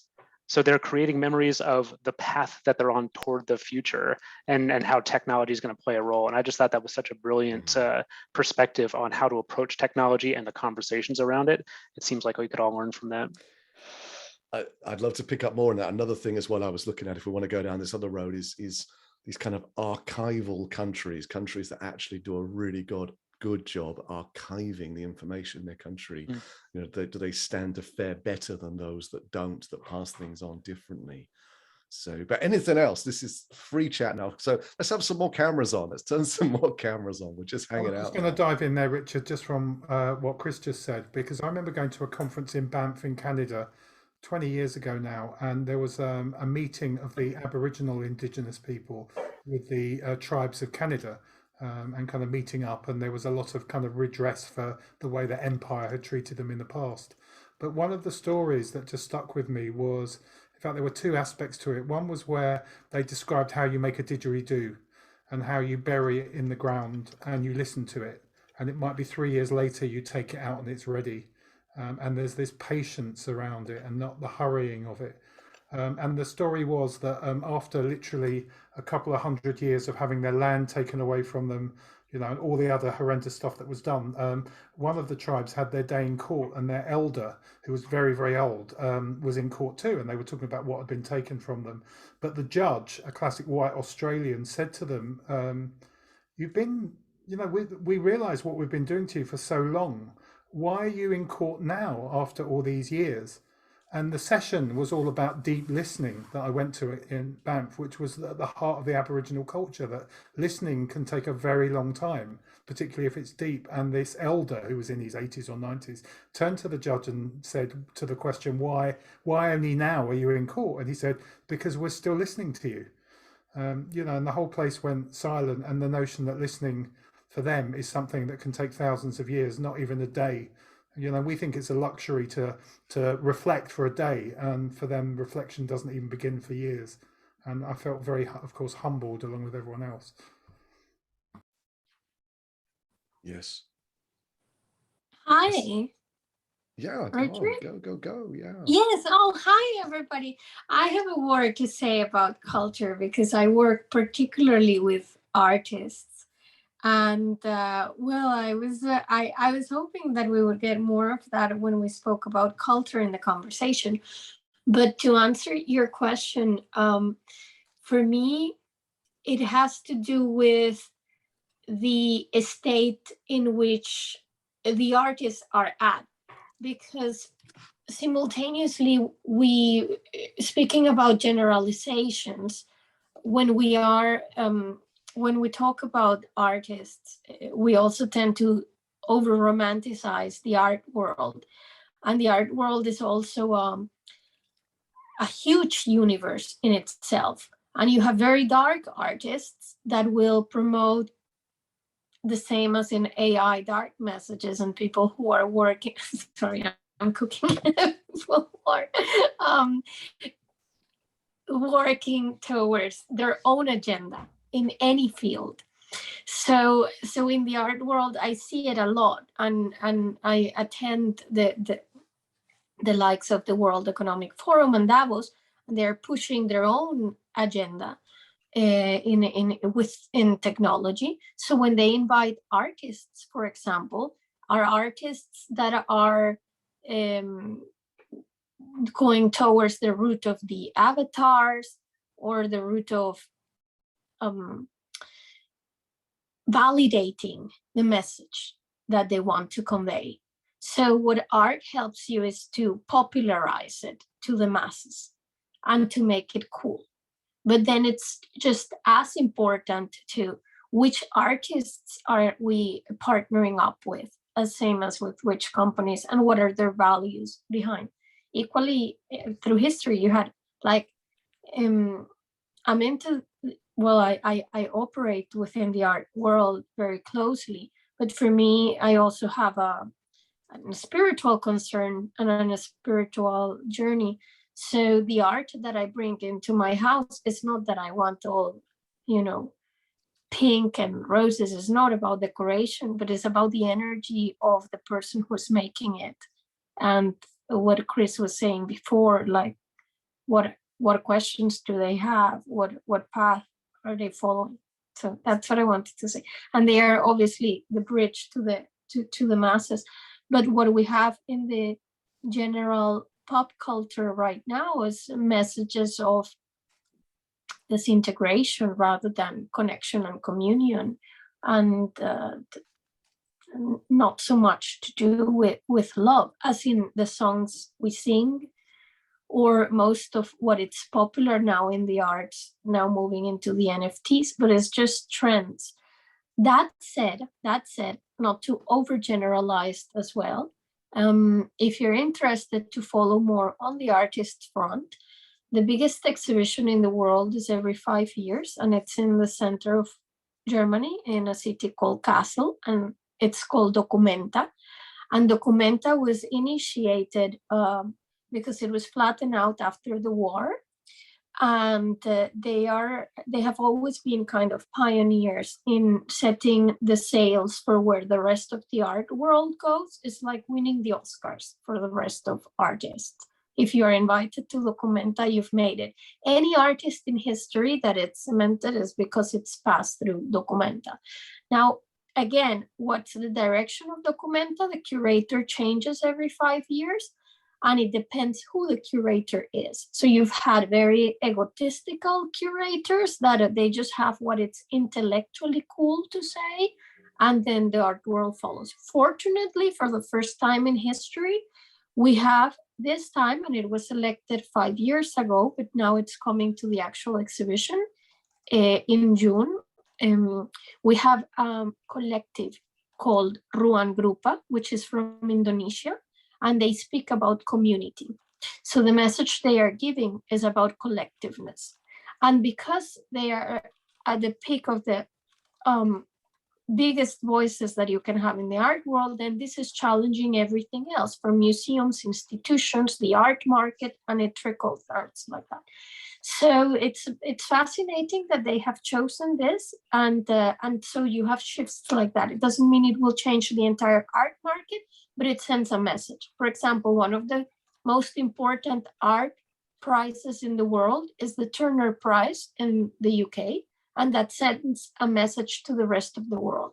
And because Documenta is a collective that speaks about cooperation and community as part of their ethos, that means that all the artists they have invited for this Documenta are mostly collectives or individual artists that engage in social issues with communities. Now, how does this affect the art market? Now, the Turner Prize this year was for the first time only selected collectives for the nominees. So, and of course the winner. But these are the kind of changes that you don't necessarily see immediately if you're not into the art world, but the art world currently as well is very antagonistic, in the sense that in one hand you have the tech stuff that is happening, and discussing it last week with some philosopher friends, we were saying the NFTs in a way are very 19th century, because it's only kind of like reinforcing proselytism in a way, or the new emperor clothes of how to be cool. But the real change and shift for something to happen, it's how do we make a better society? And then you have these initiatives of what one group is doing. So that I thought is worth for you to check it out. Check out Documenta and Ruan Grupa. And also if you want to bridge more into the arts, feel free to reach out to me as well. Thank you. Can you share a couple more links in the chat, maybe your LinkedIn as well, if that's okay? Well, thank you so much. Yes, yes, yes. I see you crouching with your books. And this is in the kitchen now. I've been like peeling carrots all the way. We're actually planning lunch and learns where we're going to insist that people physically eat something on the call. You know, I want to see the proof. Anyway, Jess, wonderful to see your camera on and your microphone. How are you? Hi. Yeah, good. Thank you. As always, thank you for MKAI for basically putting together fascinating content and inviting great speakers. So I work for a local government in the UK, and essentially these are all fascinating topics because we're in the middle of trying to address some of the systemic failures in terms of policy, but at the local level, because if you live in the UK, you will know that, you know, we've got some real chaotic sort of policy design on the moment at the central government level. Don't know whether it's because they've been having loads of parties in the last 18 months, 2 years, or too few of them that's talking about what really matters. But just so I get that one in there, Richard. But yeah, what I really want to say is like, just thank you so much, because you know, I'm a product manager on a Monday, and then Tuesday I'm writing a business plan or business case to introduce automation into the council. And of course, you know, people are really worried about their jobs. So some of the discussions that we're having here is so pertinent. And at the moment, I sort of feel like I'm living and breathing all these interesting debates about ethics, data maturity, master data management. So it's just so great to have this. And I guess to sort of continue on the conversation, which is a question that Richard asked about culture and also, the role of the artists. I think what's really interesting is the fact that, you know, essentially they're storytellers. Their instruments with which they're telling the story might be pen to paper, might be a beautiful picture, or a set of sound bites or songs.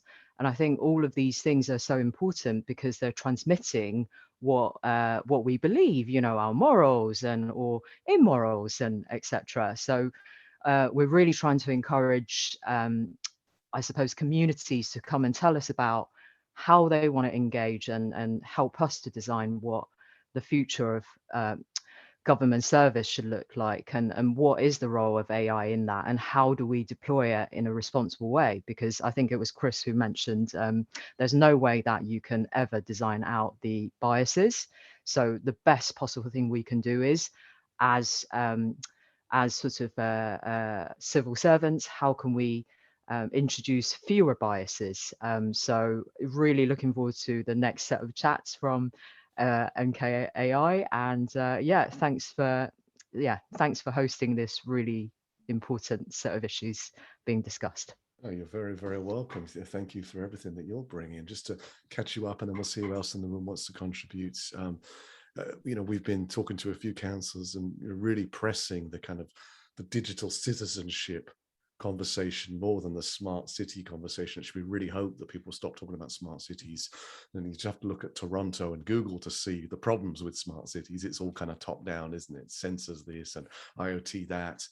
And I was really pleased to hear what you said, because I do worry that a lot of local governments, I mean, the UK, I know better than other places, you know, they're just so heavy on the innovation part, and we need more companies doing AI, we want more tech in the area, that they miss the opportunity to build that foundation of fairness and a really, you know, really good documents about quality and about, you know, data sharing in their regions, you know, in their metropolitan areas. And it'll be hard to do it later and patch it back in. So I hope the larger councils around the world don't miss this. And thank you for what you said about artists. But I'll stop talking because I see hands are up. Mariah, how are you? Hello, thank you. I'm okay. I hope you too. I just wanted to add to Jess because we started talking about moral and ethics, and obviously so many advanced technologies and new ways of working for normal and common people, and there is so many people that don't understand what is going on and how this is going to affect their life and their livelihood and their relationships within the family and within the community.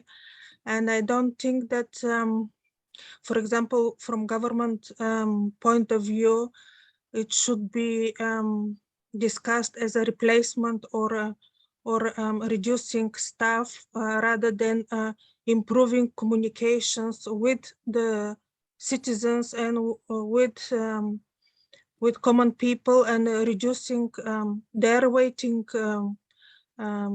timing and improving their lives rather than improving the lives of the government staff, and that automation and technology should be used to reduce the stress on the side of the government and on the side of the common people, and not exactly to be some kind of problem about moral and ethics. That's what I wanted to add. Take myself off mute. What is there a context, or is it particularly with your work or anything to this conversation? It's not just me. I also have a lot of interactions with government institutions or organizations, and as a normal person, I see when I think that my feelings are hurt, or I have been put in a situation where I have to make correction of my timing, rather than them being quicker or more responsive to responsive to citizens. Yes, I don't think that laugh was your very important comment, but it's bad timing. Are you off, Jaisal? Yes, I ought to go for childcare. All right. Thank Say you. hi to the This has family. been wonderful. Yes. Absolutely. Well done tonight. Yes, thank you. Thank you so much for the opportunity. Bye. Come on, anytime, of course. Bye. Wonderful. We'll stay a few more minutes. There's a little bit more chatting we can have. Still, I don't know how many people are sort of just got off and left their Zoom on, of course, just off cooking dinner or something. But Refil, can you help me with your name? You actually almost got it right. Refilwe. Oh, you're generous. I wasn't that close. Refilwe. What's on your mind? Quite interesting conversations tonight. Maybe just to pick up on the role of the arts or the artists on AI. And this just coming off the background, because I've been working in the art space for quite a number of years, almost 2 decades now. And by the way, I'm in South Africa, and we have possibly the most expressive artists in our country. And we've always known artists to be the soul of a nation or a community. And they're more on expression, they're more on bridging the gap between the hard-coded life and the governance, etc. And I think that's exactly the same role that they would play in this instance. The only bridge that they'd be bridging us to would be between the hard-coded technology and the humanity, because whether we like it or not, we'll never be able to code humanity into any technology. That subconsciousness will always be an inhibitor. So I think artists will kind of help us close that gap a little bit. It won't be definitive, it won't be absolute, but they definitely have a role to play in this space. And the more conversations that we have with the art community and bring them on board, I think it would kind of move us faster to a possibility of a coexistence of tech and humanity, you know, and reduce the tension that we were talking about earlier. We spoke about culture, we spoke about ethics and so many other things. And how will we be able to interpret some of those without understanding the basic core values of humanity and the fears and ambitions, which artists really do very well in expressing, you know. Yes. And I think that for me is kind of what I see the role of art being. I really like what you say, and I mean, I am in agreement with that, and I'm not, you know, there are others who don't feel the same as me, but you know, when people talk about coding humanity, I think it says less about the ability of these technologists and more about their detachment, really, from the world, really. Yeah. Look, I mean, we've used. I've been in programming. When was it? About 22 years now. Yeah. And in essence, what we see technology as, we see it as a utility to solve a particular problem, right? And more we're finding it making its way into a part of our lives and kind of merging and simulating itself into our everyday lives, right? And as it does that, especially with technologies like AI, it brings in a lot of fear and a bit of tension and a bit of resistance. And in us finding that synchronicity between the utility and the function of the technology and the humanity, and bringing those two together, it's going to be a really interesting space. You know, we're not really going to get it right from the go, because I mean, who's ever done this before? You know, this is a unique time on its own, but there really is a great opportunity for us to find those spaces of synchronicity. You say that very eloquently as well. There's a good talk in there if you haven't given it already. Yeah, maybe a paper or so. Yeah, come and write a guest article for us, a guest blog. That'd be amazing. We can work with you on that. Mariah, just out of curiosity, where are you in the world? I'm in London. Oh, okay. All right. So there's 3 UK here then, South Africa and Brazil with our cameras. And I was just wondering where we all were as we look at each other. Richard, you've obviously got something on your mind, I guess, given that you've hung around and your camera's on. No, I just enjoy making my brain hurt whenever I'm in these discussions, because it's very mind expanding, you know, as you know, Richard, but other people don't. You know, I'm an engineer and a business guy, so I'm not an artist, I'm not a philosopher, and I'm not a social scientist. But you know, having worked in 50 countries or so around the world over the last 40 years, you know, there's a lot of things that resonated in the conversation today, and in particular, things of you know, what I would describe as kind of microcultures. You know, I've spent a lot of time working in places like India and Saudi Arabia and the United States and, you know, most European countries, and even a place like South Korea. And one of the things that you become aware of relatively quickly are microcultures. So, you know, perhaps I'm hoping this will be a relatively non-offensive way of putting it, because I certainly don't want to offend anyone. But, you know, when you go to the United States, I mean, I'll tell you a personal story, right? So I was promoted. I worked for an American chemical company. I had international responsibility for all of our production plants. And so one of the first things I did as I came on board in that job, you know, working across 50 countries, 7,500 people reporting to me, I started to travel around, first of all, to the major locations to introduce myself and meet people. And so one of my early locations was down in a place called La Porte, which is just outside Houston in Texas. And I had a kind of standard presentation, as they call them in America, did a town hall, opened it up for questions. And this guy at the back who was you know, he was looking very pensive. I spotted him during the presentation that he probably had something on his mind. And, you know, he eventually put his hand up and said, Richard, he said, I'd like to ask you a question. I said, sure.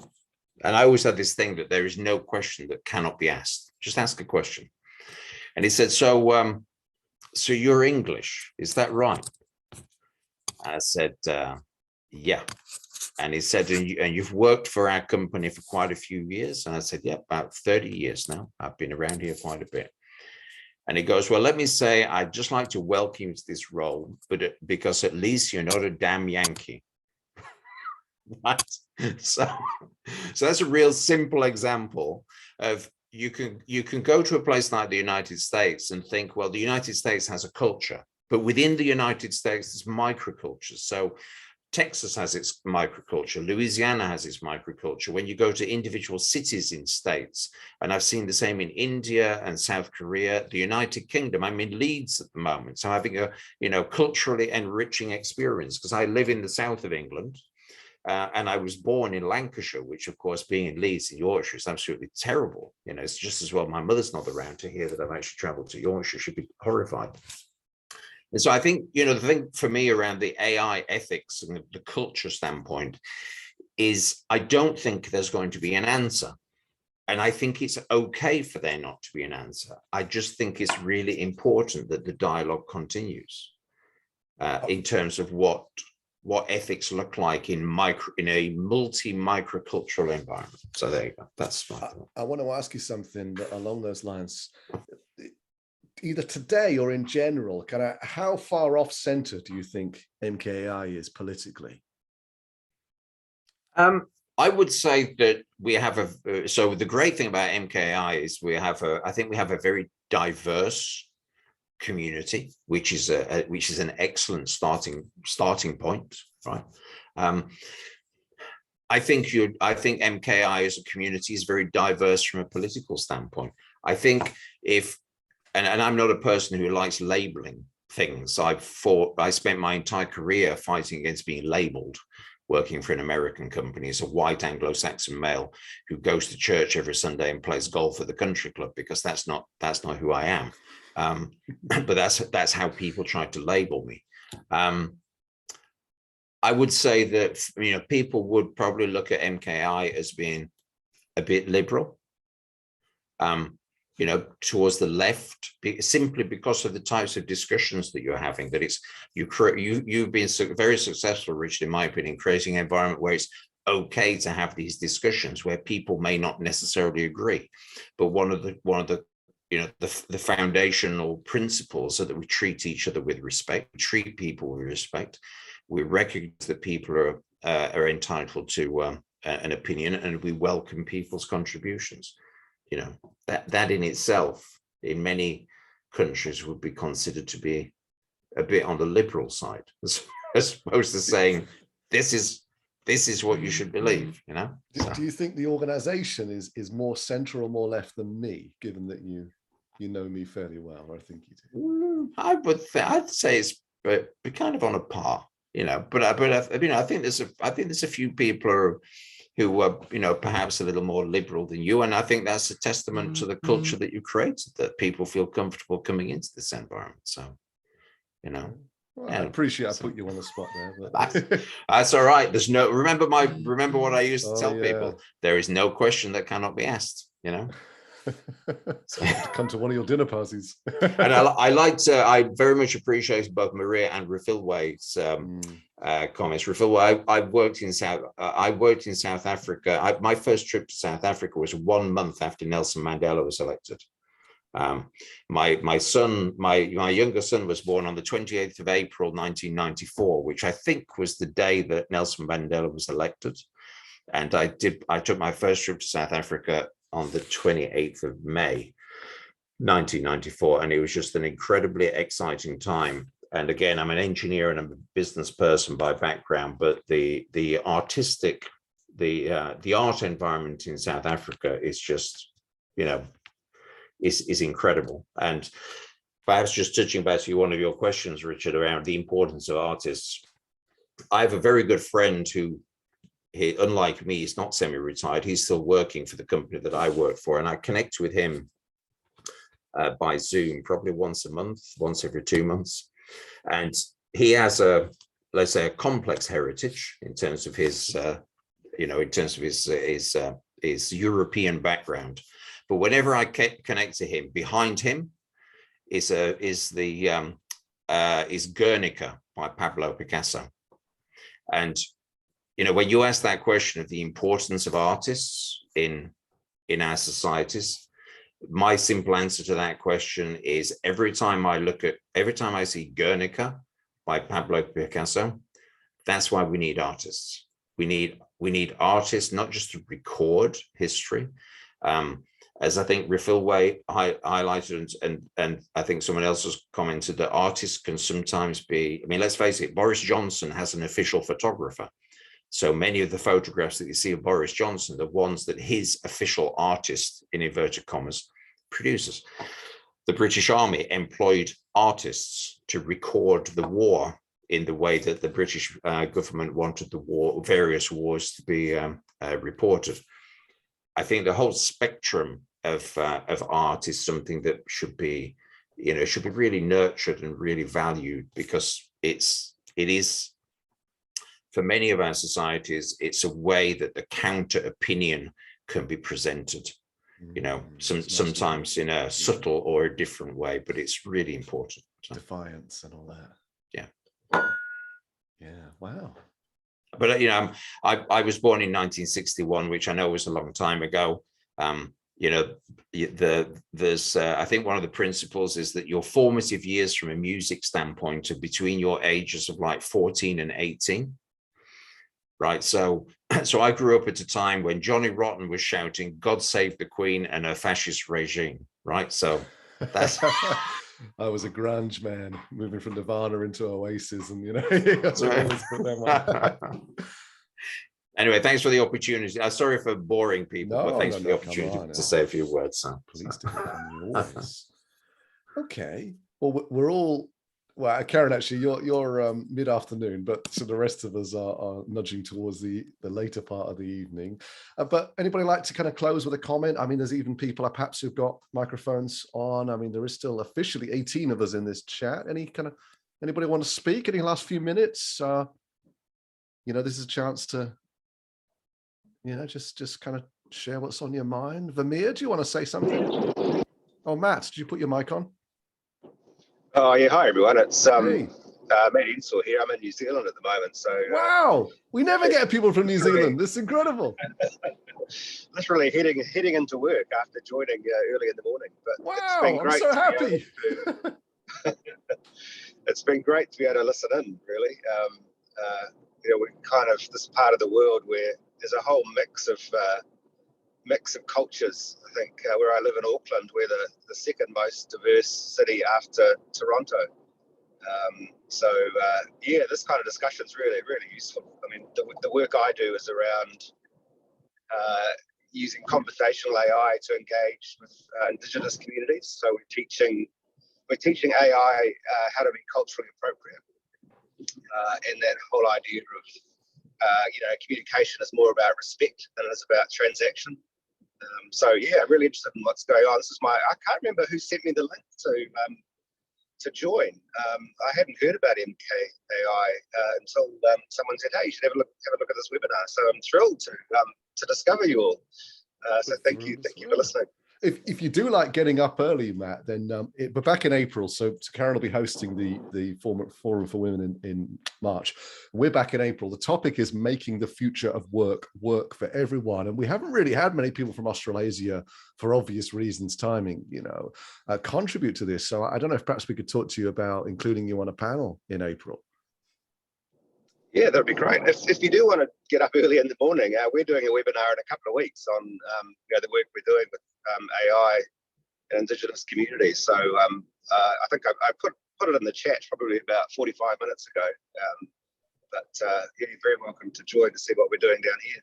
Oh, I'll definitely share that. We have a WhatsApp group with about 230 people on it, and Telegram group with a couple of hundred. So I'll dig that one out and I'll share it, Matt, on those groups, and hopefully you'll get a few people through to that. And Are we linked in or anything? Is there any way I can contact you fairly easily?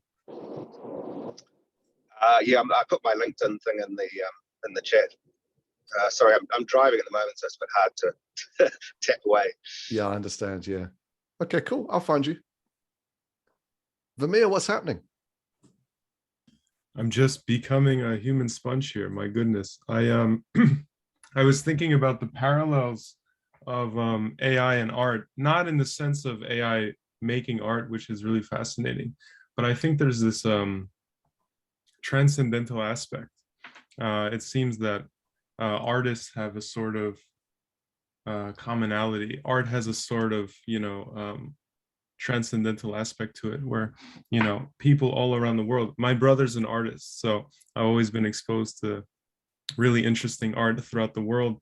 And I find that I just wanted to kind of ask cross-culturally how AI feels similar to art, in that people around the world can connect to it in a unique way that kind of breaks barriers, it feels.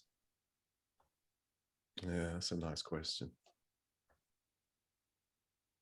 What do you think? I don't know. No, I feel because like people often ask a question they have their own opinions on, don't they? Yeah, And sometimes we don't always hear those. I would say there's something immediately personal about art, and there's something immediately impersonal about AI. And I feel that those two still have this kind of unique worldly aspect to it. So I wanted to get your thoughts on that, if we have any time left. Well, time is in our control. I mean, Jen's put a camera on. Is that just coincidence, or have you got? I'll jump in on that. I'll jump into that. Cool. So, I'm an anthropologist and an archaeologist, but when I was in high school, I was going to be an artist, right? So, and I think that both of them, I was just having a great conversation with one of my friends who has an MFA, I think, and who minored in anthropology, and both of them, we this is over beer, so take it as what you want. Is we were just like, both of them work together for us as an exploration of what it means to be human, right? And I think what's really interesting is when we talk about AI, particularly generalizable AI, is we're trying to think of making an intellect that is human-like, right? And not, like there's a lot of different ways to create an AI, particularly generalizable, a generalizable AI. But certainly in the popular parlance, we're thinking of something human-like, and we're going to put it into an android, like a human-shaped body, and it's going to function in our society. And so, I mean, to a certain extent, like kind of what is designing an AI, either on the small scale or large scale, how much of it do we think about? Because we think about AI's understanding and AI's learning. And these are very human things that we're doing, right? Is how much of designing AI is also an exploration of what it means for us to be human and how we're implementing that into code, but it's really based in human questions that we're trying to answer. Is can I get this car to drive itself? Well, that's a human question, because cars don't really give what where they're going.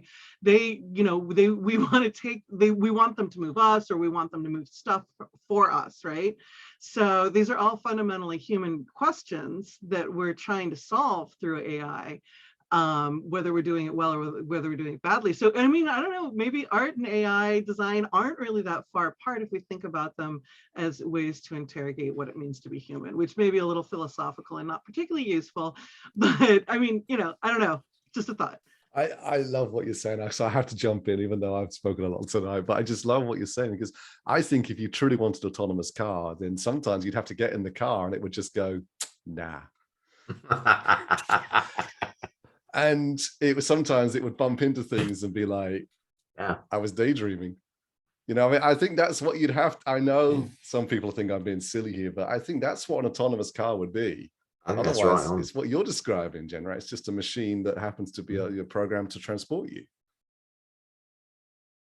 I think, Richard, if I could just, the reason I burst out laughing is I think you really put your finger on it. When people talk about autonomous vehicles, they're actually talking about vehicles that will do what they're told, which is not what autonomous means. Exactly. And you know, to Vermeer's question around art, you know, one things I've always enjoyed, and I always put my disclaimer out there, I'm an engineer, but I consider myself as an engineer to be a creative individual because I actually create things, create tangible things. I've always enjoyed interactive art, where art is created through interaction of the people who are actually looking at that. In my work for many years, I was using progressive levels of automation and ultimately artificial intelligence and machine learning to essentially, the way I used to position it with our engineers was to free up capacity in their brains to do things that the AI ML, in terms of monitoring a compressor or something like that, the AI ML can monitor the compressor, but the AI ML can't do the really thoughtful, creative stuff that the human brain can do. And so I think, to Vermeer's point, I think AI ML has a huge role to play in the artistic field through combination with creative people and actually freeing up that capacity in their own brains to be even more creative than they already are. Yeah, and we also see, I'm just going to jump back in here, that it can reveal some really interesting shortcomings too, because that's where we got that whole coded bias from, is an artist working with AI and machine learning and, you know, machine vision couldn't get the machine vision to recognize their face until they put on a white mask, right? Yeah. And that's how, you know, we're able to discover the, you know, that like a lot of these built-in shortcomings. So yeah, I mean, I think art is not out there, it's not an externality, no. I think, to AI in any stretch of it. I mean, it's something that feeds back in and gives us ways to explore. And I think that we don't give it enough credit for that, is ways to explore kind of, you know, where our shortcomings are. What does this really mean? You know, let's take it, you know, to a next level of thinking about something. So. Yeah. Yeah, no, I agree with that, Jain, because you know, as I often say, I'm an engineer and a business guy, but, you know, I have my creative side. You know, I like doing a bit of writing. I like doing a bit of photography. I like art and so on. And so I think, again, from a diversity standpoint, going back to kind of how Richard has created a culture around MKAI, is that, you know, you don't put people in boxes, right? Because I spent most of my time as a business manager, business leader, you know, working in a big company and being an engineer. It doesn't mean to say that I don't have a perspective on the creative arts. Now, for someone who has spent their career in social science or anthropology, and what if there's one thing I wish today that I had been, I would have loved to be an anthropologist, because I could spend all day just watching people and thinking about why people behave in certain ways. And I actually built a lot of that into my business world, because a lot of business world is about change management. It's about getting people to do things differently from how they used to. And I think that's kind of anthropology. But yeah, I don't give people labels, don't put people in boxes. You know, everyone has the opportunity to be anything. Just, you know, I always think the people that did those paintings on the caves in France, I would like to think that the person that did them wasn't the designated artist. You know, they were probably the person who'd lit the fire earlier in the day, or maybe, you know, collected some nuts and berries, or maybe hunted a deer or something, you know. So yeah, with that, for like the chevet and so forth, so one of the first things that we see in all these cave paintings is outlines of hands, which are probably done by chewing up some sort of pigment and spitting it out, whether it's charcoal or whether it's ochre or something like that. It's like basically using your mouth like an airbrush and going like all over them. And they've lasted tens of thousands of years. And we've done analyses, archaeologists have. By the way, I started out in technology, and that's what took me to anthropology and archaeology. So they're definitely interwoven, as they are for lots of people. They looked at the hands, and, you know, of course we don't have a full understanding of what the dimorphism of people are in the past if we don't have a good population representation of the bodies. But let's say we accept that men are approximately 10% larger than women are, and that we can look back in France or look back in Sulawesi, and whatever the average size is, that proportion will still be the same, because that seems to be a pretty universal human proportion. It's probably young people like adolescents and women that are making a lot of those hands at the very least. And it's definitely, those hands are coming from a lot of different individuals. So it's people kind of being like, I am here. And it's not, so it's not like I'm some male shaman figure that goes in and creates these paintings. It definitely looks like they're much more communally built, and they're fascinating. And they're not my specialty. I'm really very dull and practical, but of course, who doesn't love them? So they definitely look like a bit more communally built. And so what are these narratives? What are this culture? We're using them as kind of visual key points to tell a story and build a narrative around, right? Anyway, somebody's got their hand up, so I'm going to stop. I see Wade's got his hand up. I'm not sure if it's a new topic or a continuation. Hello, guys. Hey, man. I haven't been to many forums because I just You've do had way a too much. child and been busy. Yeah, and but all these forums are very interesting, very good to come around and keep continuing to discuss about it. It's definitely you have to have a certain way of keeping the discussion open. Obviously, all of us have our different values and beliefs, and that becomes difficult. I'm a lead of my neighborhood, which is very multicultural. The engagement is kind of difficult during this COVID stuff, but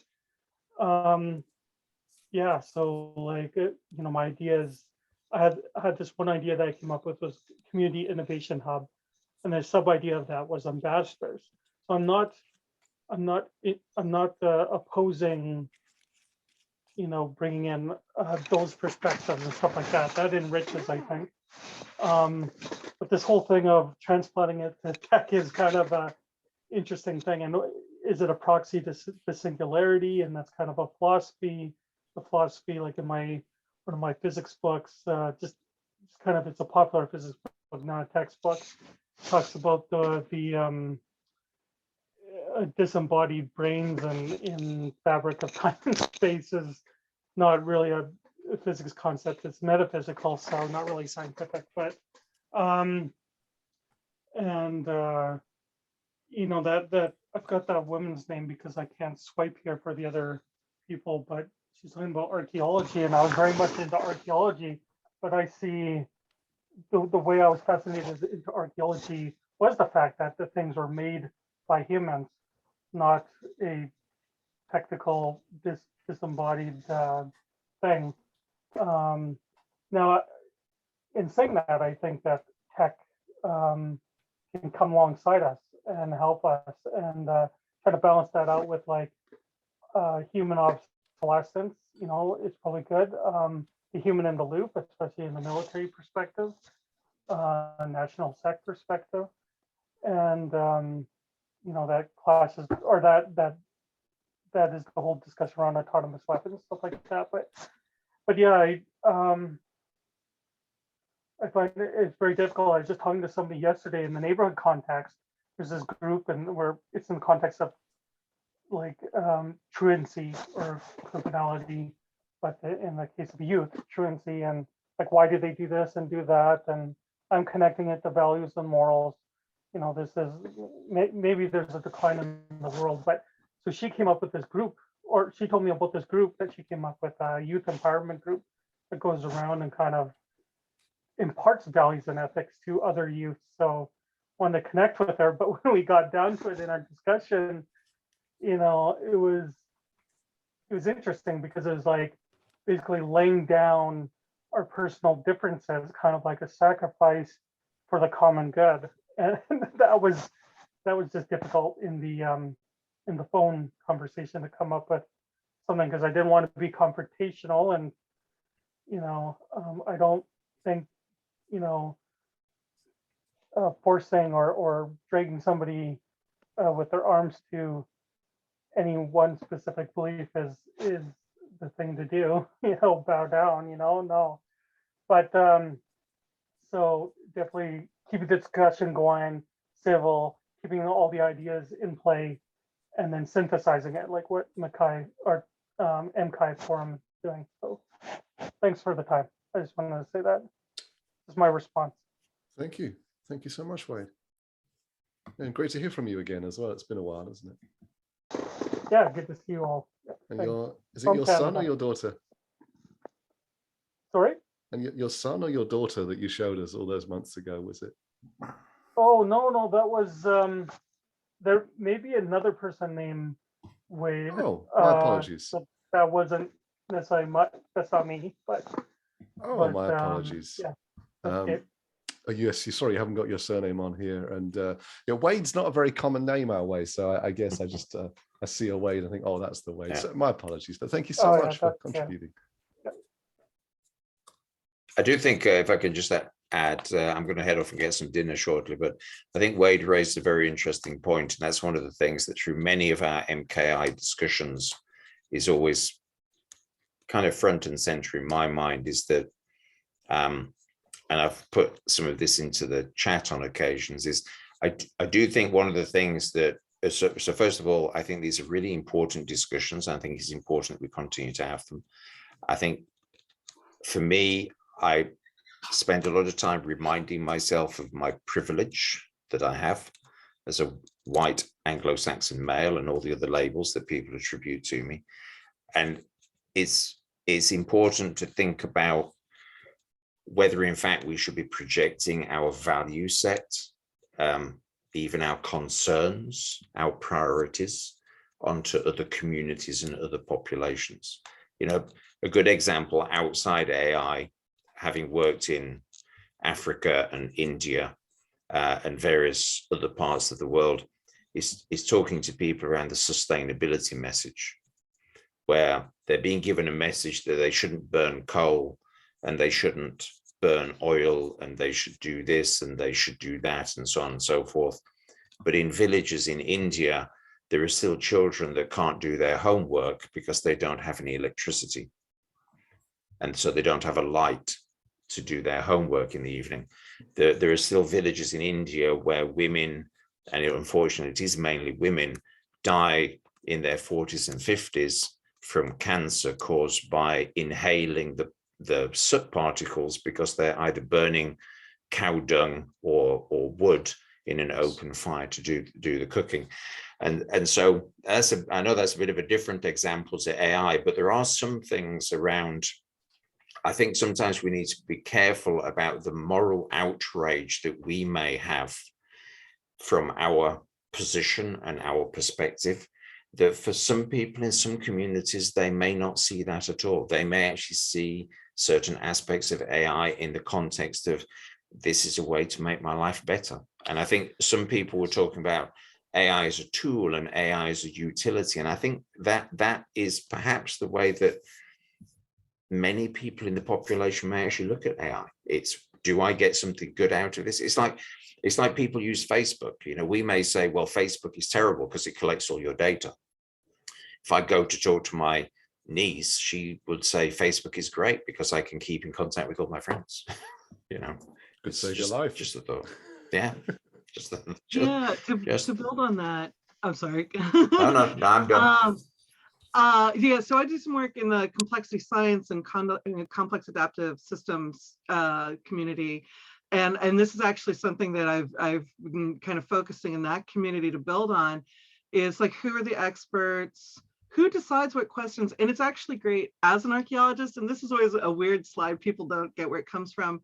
About in 2006, so archaeologists, particularly American archaeologists, American anthropological archaeologists are definitely part, anthropology in the US is part of colonizing our third of the continent, right? It's about mostly white Western East Coast settlers coming out across and wanting to understand the cultures and the peoples, both, material wise, body wise, linguistically, and culturally, so that we can manage them. And we, like literally my ancestors got to this continent back in the 1600s. So certainly part of that heritage.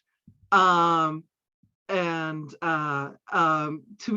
so that you don't have to do it all with soldiers, which is very costly and ultimately really destructive. Like if you can just get people to cooperate with you, then you have to put in a lot fewer resources into to govern them, right? And so when we look at anthropology as being part of this colonialist aspect,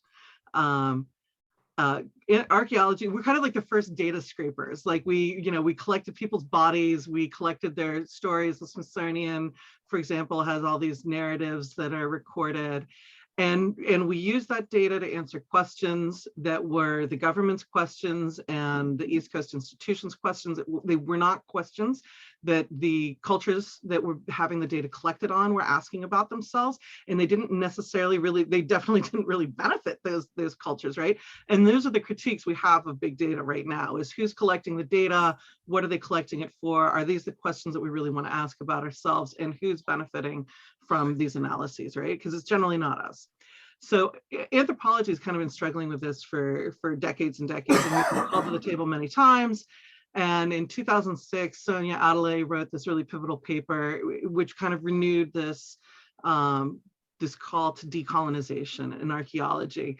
And I was in grad school, and I know I was definitely part of like, that's great, but this is an unfunded mandate. And I'm only, I only have the Western intellectual point of view. Like I don't have a traditional knowledge system, and I kind of don't know what to do with this call, with the meager resources of a graduate student.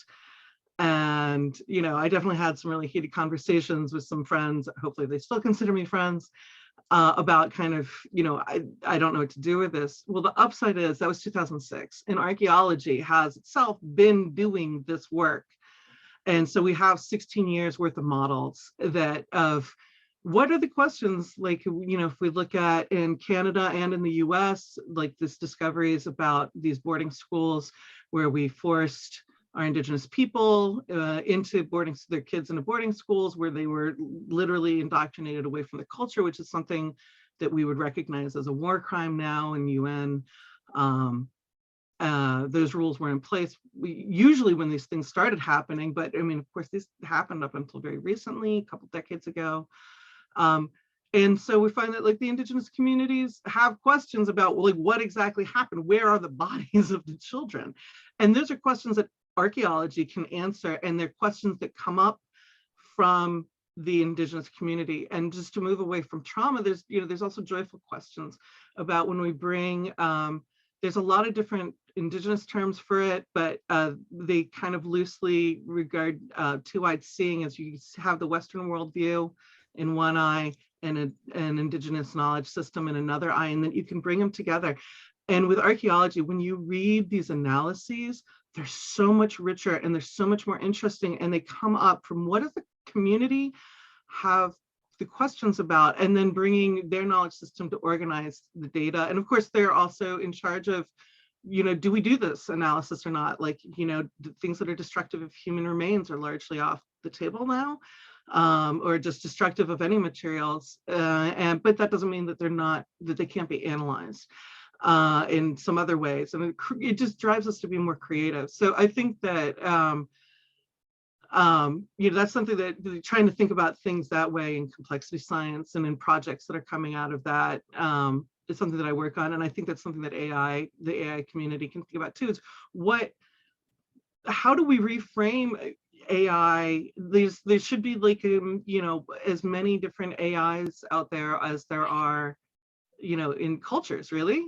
like, as I was saying, if AI is really an expression of what it means to be human, culture can also be a way of thinking about a definition of what it means to be human, and what sort of questions out there do people really want to solve. And I think that's what you're getting to, Richard, with like what is the question? Is the question, not women not dying of cancer because they're working over an open fire, or is the question that they're trying to solve kids being able to study and change the community, and therefore they need electricity, which would also have the side benefit of perhaps, you know, if we can also provide stoves, electrical stoves, like maybe women would have less of exposure to this, in how do those two change together, as opposed to these kind of top-down, this is our priority, reducing climate change or acid rain or whatever the side effects of coal burning that we want to mitigate. And therefore we're going to impose this from a top-down point of view, because that's the problem that we're interested in solving, and those are the values that we have. So I think that really, and I know we were talking about like diversity and inclusion, we're so far away from getting to where we need to be to really be able to ask these questions in a more meaningful way. But it is, I think, the direction. And, you know, there are disciplines that don't seem intuitive, such as archaeology, that have models out there that people can work with. Like, because so it's a question, it's like, well, that sounds great, but how do I actually do it? Is we don't always have to invent it from whole cloth, but it does start with centering the local community and not the expert floating in from helicoptering in from above. So. In the example you gave, sorry, we're full way. Hi, sorry. Actually, just want to jump in there off the back of what Jain was saying, and maybe just tag it a bit on what Richard mentioned a bit earlier, particularly looking at micro cultures. I think that's how you describe them, Richard. And Jain, the paradox that you just explained that you have in your space, you know, and I think it's the exact same paradox that we find today with AI, you know. The biggest question that would be a big concern in this space, in my immediate environment, for instance, would be the data collection, which is exactly how you've described it. Right, and how that data is going to, not necessarily how it's going to benefit more, how it's not going to be used against me. And coming from a country that has a really bad history with colonization, with apartheid, right, and not so developed in the conversations around AI, and knowing the power of data and what that implies in the future. Right, because that's where power is moving into. It's how much data you have and how you use it. Right, that's where you're going to define centers of power. So how are we going to, from an ethical perspective, avoid the mistakes, shall I call them, of the past? You know, how are we not going to recreate data colonization, for instance? How are we not going to recreate data apartheid, you know? Because if we are not conscious of those small micro cultures, the application of the technology itself will find that it's creating not only divisive but oppressive forces within certain spaces, within different regions. So when we expand and we speak of the role of different disciplines like archaeology, the discipline of art, you know, how that is going to intersect with politics, you know, with socioeconomics, and how we align that to the history that we come from as a world, you know, and how we're going to make sure that we have a technology that is used for human good instead of human destruction. And is it actually a viable and feasible possibility that we could create a technology or have a technology that is kind of based on a certain aspect of fairness and human rights, you know? So it's a very, very complex, as I think about it, thing to kind of consider. And I think those conversations are quite necessary, because 20, 30 years from now on, the World War IV, if we're not in 3 already, will be basically basically around data, you know, and people asking for their humanity to be brought back, and nations asking for their sovereignty to be protected, because unfortunately, because of the gaps in development between, say, the West and Europe and Africa is so large, you know, that maybe Africa and, can I call it the global South? I also don't like this term, the global South, will catch on a little bit later on, you know, and have we not created or recreated colonization? Have we not recreated opportunities for oppressive states like apartheid again, but in this instance, using data, you know, using technologies such as AI. So very, very complex human problem that we need to kind of keep in the back of our minds. Yeah, very well said. And that example that Jen gave, by the way, that I think the one I read was about the kerosene lamps that you know, give you terrible health problems. And they're actually more expensive than electricity. But of course, you know, you have to be in the financial system to be able to buy the electricity.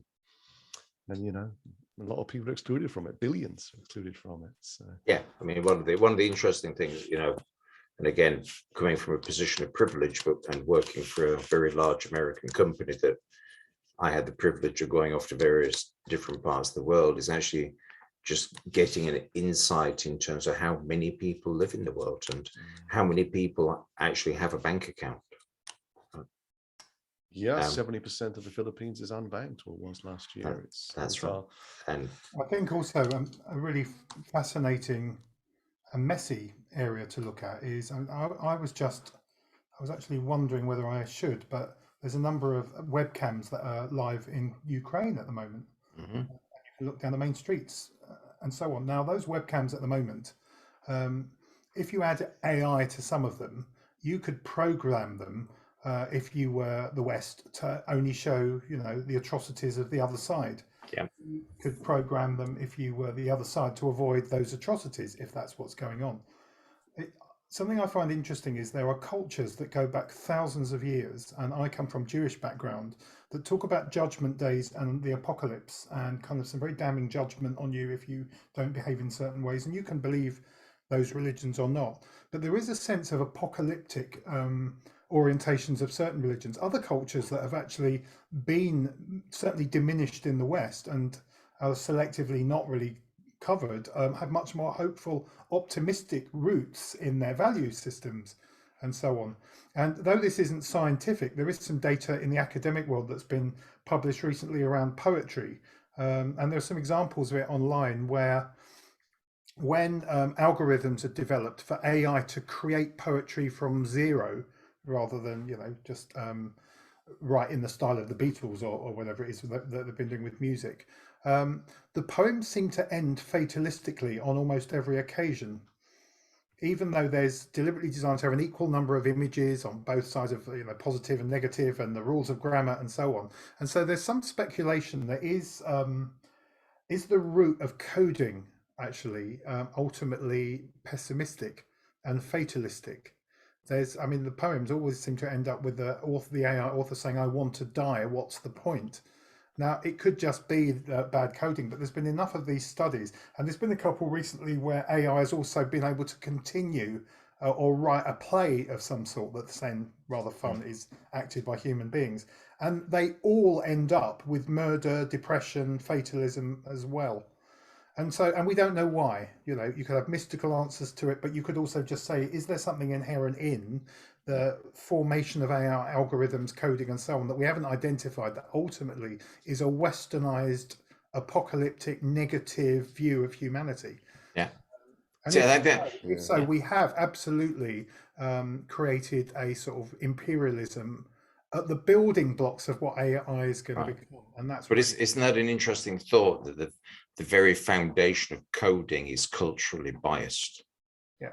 You know, I was thinking, Paul, as you were talking, that, you know, as a chemical engineer, I started working for a company, and I was asked to learn Fortran 66 to code, to do some coding to run some of our and optimize some of our plants. And one of the things I was thinking of as you were talking was that every one of my Fortran 66 coding decks ended with stop end. So maybe the AI interprets stop end as, you know, what's the point? I want to die. And also, it's just one of the questions around binary language. If it's culturally based, is that you might think it's a 1 or a 0, and well, they're equally of value. But actually, if you say to your child, "Do you want one cake or no cakes?" they're probably going to go for the one cake. But actually, if you've got a fatalistic frame of mind, you might opt for the 0 more than the 1. So there could actually be an inherent thing, even in the laws of physics, that suggests the way we articulate it, we're putting reality on a downer. Do you think one of the things that we're dealing with from a philosophical